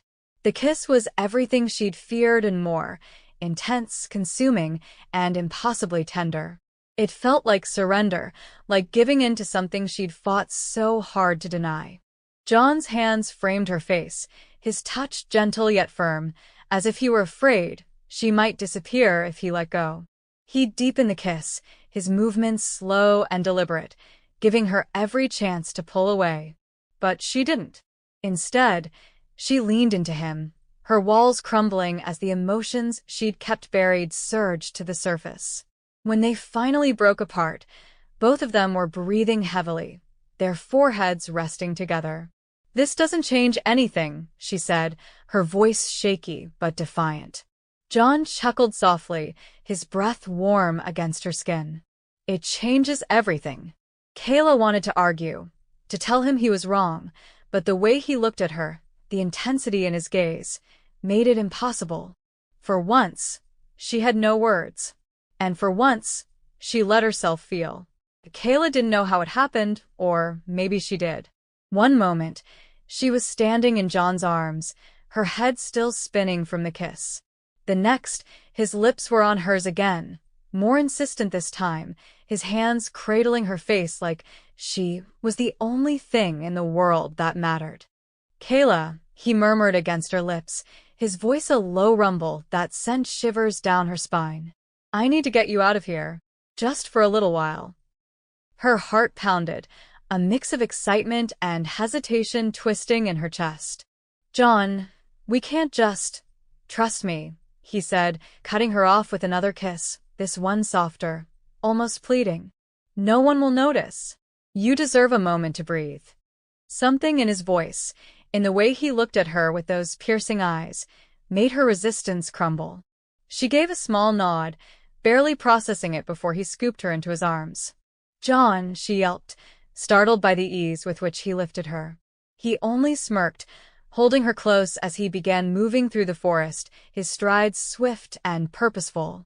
The pack's sounds faded behind them, replaced by the rustle of leaves and the distant call of nocturnal creatures. "Where are you taking me?" she asked, her voice barely above a whisper. "You'll see," he replied, his tone teasing but filled with a tenderness that made her heart ache. They came upon a small cave tucked away behind a thick curtain of ivy, its entrance barely visible in the moonlight. John set her down gently, his hands lingering on her waist for a moment before stepping back. "This place," he said, gesturing toward the cave, "is safe. Private. No one will find us here."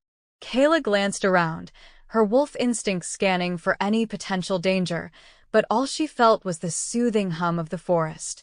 John's hand found hers, his touch sending a jolt through her. "Stay with me," he said, his voice low and steady. "Just for tonight." She looked up at him, her resolve weakening with every passing second. The vulnerability in his eyes, the raw honesty in his words, it was too much to resist. "Okay," she said softly, the word carrying more weight than she intended. His lips were on hers again before she could second-guess herself, his hands tracing the curve of her back as he guided her inside the cave. The world outside faded as they stepped into the shadows of the cave, the cool air a stark contrast to the heat building between them. John's hands were everywhere, tangling in her hair, trailing down her arms, pulling her closer until there was no space left between them. "Kayla," he murmured, his voice thick with emotion. "You have no idea what you do to me." Her breath hitched as his lips found her neck, his fangs grazing her skin just enough to send a thrill through her. She clutched at his shirt, her body pressing against his as the tension between them finally snapped. Clothes were shed in a haze of urgency, each piece falling to the cave floor as their bodies intertwined. John's hands were firm but gentle, his touch igniting a fire that consumed her. He laid her down on a makeshift bed of soft moss, his body hovering over hers as he looked into her eyes. "Are you sure?" he asked, his voice barely above a whisper. She nodded, her hand reaching up to cup his face. "I've never been more sure of anything." Their connection was electric, every touch, every kiss deepening the bond between them. John was attentive, his every movement designed to worship her, to make her feel cherished. He whispered promises against her skin, of love, of devotion, of a future where they could be together despite the odds. Time seemed to stand still as they gave themselves to each other completely, the cave echoing with the sounds of their passion. They stayed entwined for hours, lost in each other's warmth. When the sun began to rise, its light spilling through the cracks in the cave, they finally stirred. John pulled her close, his fingers tracing lazy patterns on her bare shoulder. "We can keep this a secret," he said, his voice soft but resolute. "For now, until we figure things out. But I'm not letting you go, Kayla. Not ever." She looked up at him, her heart swelling at the sincerity in his eyes. "I'm not sure how long we can keep this up," she admitted. "As long as it takes," he replied, pressing a kiss to her forehead. "I'll protect you, no matter what." They spent the day in the cave, stealing moments of intimacy as they talked, laughed, and lost themselves in each other over and over again. Every touch, every kiss felt like a rebellion against the world that sought to keep them apart. As the sun began to set, they ventured outside to a nearby waterfall, the sound of rushing water filling the air. The sight of the cascading water, bathed in the golden light of dusk, took Kayla's breath away. John didn't give her long to admire the view. He pulled her into the water, their laughter ringing out as they splashed and played like carefree teenagers.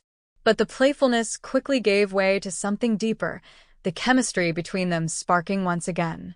They made love under the waterfall, the water cascading around them as if shielding their secret union from the world. It was raw and passionate, an unspoken declaration of everything they couldn't put into words. As the stars began to appear in the sky, they finally made their way back toward the pack. Kayla's heart felt lighter, her body still humming with the memory of their time together. But as they drew closer, a sense of unease settled over her. The forest felt too quiet, the usual sounds of the pack missing. Her steps faltered as they reached the clearing, her eyes widening in horror. Chapter 14. Ending. The forest opened into chaos, a nightmare made real. The clearing that should have been bustling with life and the familiar sounds of her pack was eerily silent. Instead, the ground was slick with blood, the metallic scent thick in the air. Bodies were strewn across the ground, some human, others frozen mid-shift in wolf form, their lifeless eyes staring into nothingness. Kayla's heart stopped, her breath hitching in her throat as her knees nearly buckled beneath her. The world spun. She stumbled forward, her hand instinctively covering her mouth to stifle the scream that threatened to escape. "No," she whispered, her voice trembling as she shook her head violently, like denying what she saw could make it untrue. "No, no, no." Her legs carried her deeper into the devastation, her boots squelching in the blood-soaked ground. Every step revealed another familiar face, another friend, another packmate who would never rise again. Some bodies were mangled beyond recognition, their torn flesh and twisted limbs evidence of a brutal, merciless attack. Kayla's stomach churned violently. She turned away, clutching her abdomen as bile rose in her throat. For a moment, she thought she might vomit, but the wave of nausea passed, replaced by a searing, all-consuming grief. Her mind screamed at her to move, to do something, but she was paralyzed by the horror before her. "Someone." Her voice cracked as she called out, desperation thick in every syllable. "Someone, please." No answer. The silence was unbearable, suffocating. Her breathing turned ragged, each inhale a struggle as panic gripped her chest. She staggered from body to body, her trembling hands brushing over cold, lifeless skin as if touching them might wake them. "No, not you," she murmured, crouching beside one packmate. Her fingers shook as she pressed them to the side of his neck, searching futilely for a pulse. "Come on, wake up. Please." Her wolf stirred within her, pacing frantically, its anguish merging with her own. A low, mournful growl escaped her throat as tears blurred her vision. She shifted on instinct, her wolf taking over as she dropped to all fours, her nose pressing to the ground. She inhaled sharply, trying to catch a scent, anything that would lead her to someone still alive, someone who could explain this carnage. The sense of blood and death overwhelmed her senses, choking her. She forced herself to push past it, her paws scrambling over the ground as she raced through the clearing. Where is everyone? Her thoughts were frantic, tangled. What happened while I was gone? She darted between the corpses, her claws skidding on the blood-slick ground. The panic in her mind and the panic of her wolf collided, threatening to consume her entirely. Her ears twitched at the faint sound of a twig snapping behind her. She froze mid-step, her body going rigid as she whipped around to face the source of the noise. The clearing was empty.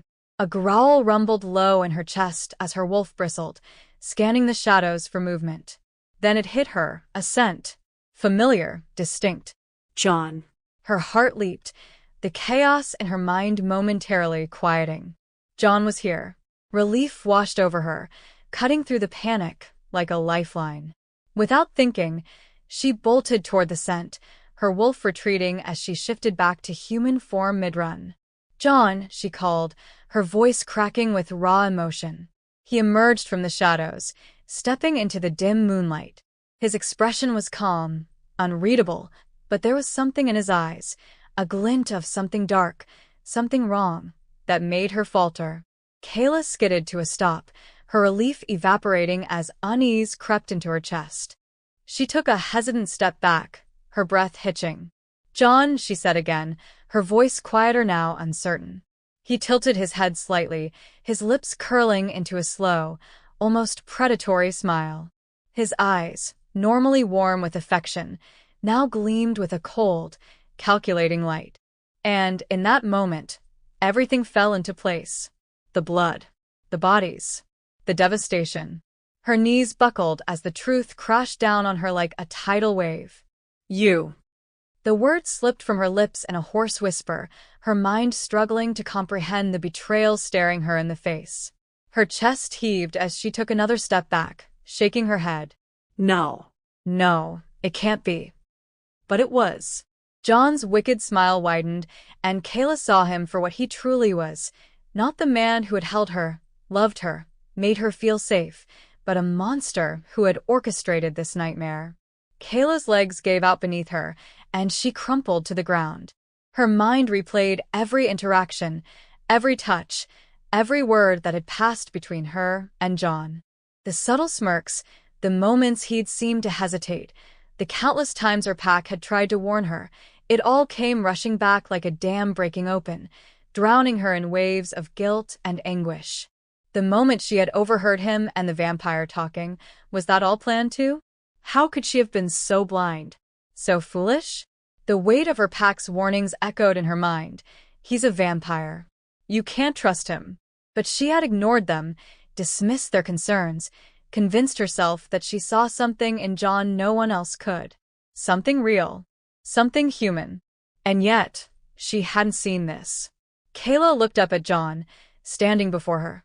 The same man who had held her just hours ago, murmuring promises of love, his touch so gentle it had melted her defenses. That man was gone now. In his place was a predator, his face twisted into an expression so foreign it was almost unrecognizable. His crimson eyes gleamed with satisfaction, his lips curled into a smirk that dripped with mockery. "Why?" she whispered, her voice trembling as the question clawed its way out of her throat. "Why?" John repeated, his tone casual, almost amused, as though the answer were obvious. He crouched to her level, his movements slow, deliberate, like a cat toying with a mouse. "Because it was fun." His words sent a fresh stab of pain through her chest, and her hands instinctively clutched at the ground, fingers digging into the blood-soaked earth beneath her. "You played me," she said, her voice barely audible, but the accusation carried every ounce of her heartbreak. John tilted his head, his smirk deepening. "Oh, Kayla, you made it so easy. I didn't have to play you. You fell into my lap. From the moment we met at the border, I could see it, your curiosity, your defiance. You couldn't resist me, could you?" Her stomach churned, bile rising in her throat as she fought the urge to vomit. "You used me." "To get to my pack," she forced out, her voice breaking. John's gaze hardened, his smirk fading into something colder, more calculating. "Of course I did. Your pack was an obstacle like so many others. But you, he leaned in, his voice dropping to a whisper. You were a useful distraction. The weight of his words crushed her, and Kayla felt tears spill over, hot and unrelenting. Her chest ached with the force of her sobs, each one ripping through her like shards of glass. You knew, she choked out. You knew the whole time and you just Watched? You let me. Her words faltered, a fresh wave of despair rendering her speechless. I didn't just watch, John corrected, his tone casual, almost bored. I orchestrated. I studied. Every weakness, every strength, every vulnerability in your pack. I made note of it all. And now, look. He gestured to the carnage around them, the blood-stained ground littered with bodies. It worked beautifully, don't you think? Kayla couldn't breathe. Her vision blurred, and her wolf howled in anguish within her, their shared pain too much to bear. This was all a game to you, she whispered, disbelief lacing her words. John straightened, his expression unyielding. More of a strategy. You see, Kayla, you're not the first. Your pack isn't the first. And you won't be the last. Before she could process his words, John moved. His hand shot out, grabbing her wrist with an iron grip. She barely had time to react before he yanked her to her feet, her weakened body unable to fight back. No, she gasped, panic surging through her as she tried to pull away. But John's strength was overwhelming, and her own body felt like it was made of lead, weighed down by grief and guilt.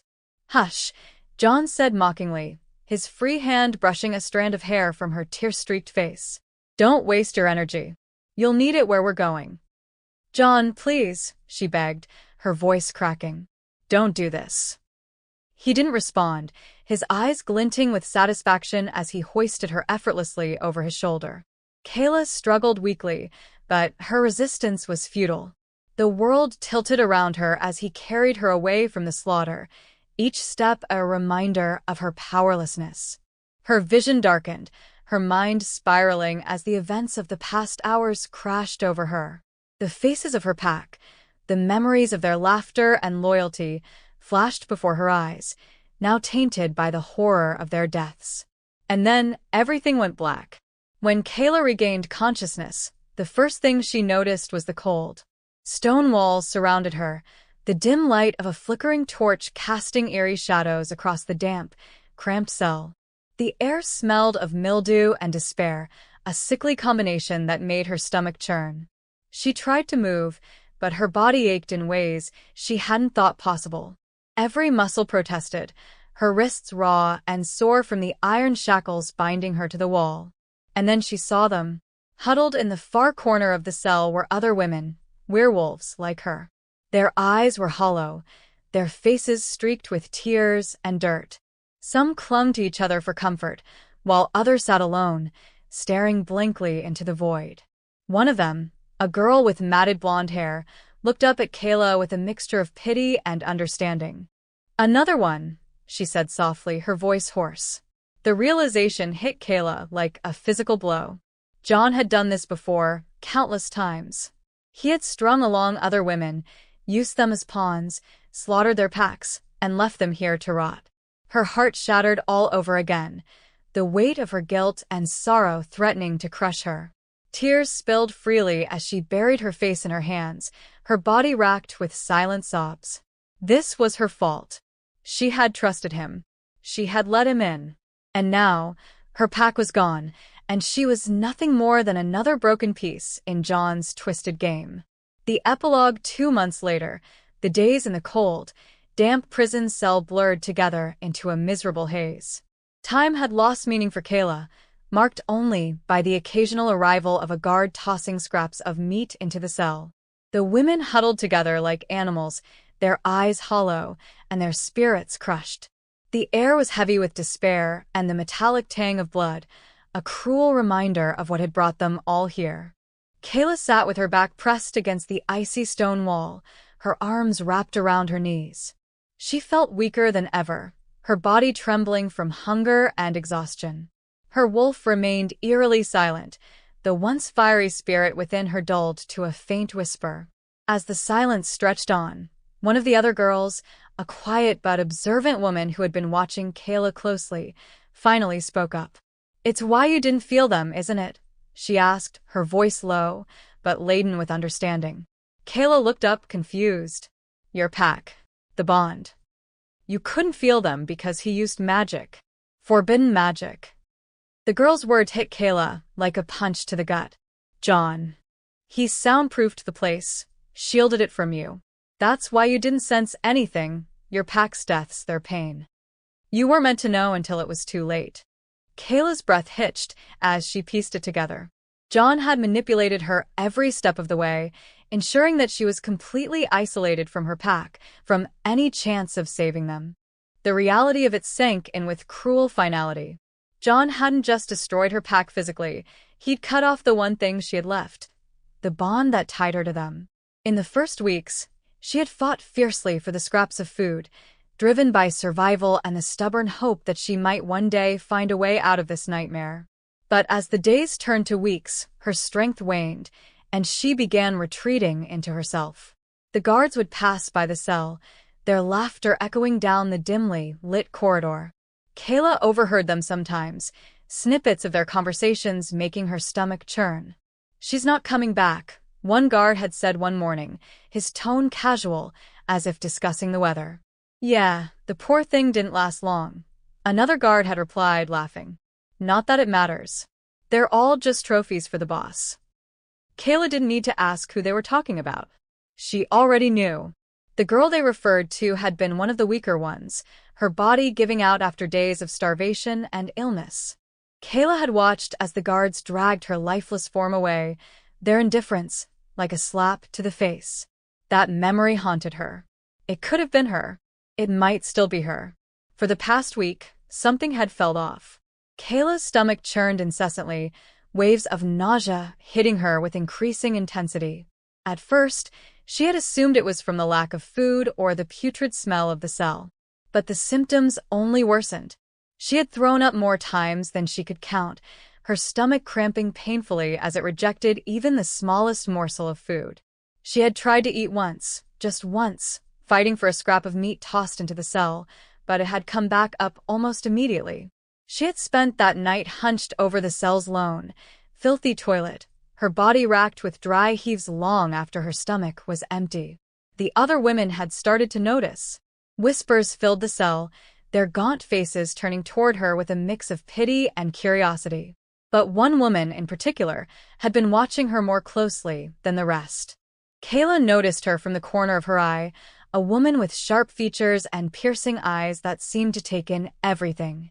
She didn't speak much, but her gaze lingered on Kayla, assessing her with a quiet intensity that made her skin crawl.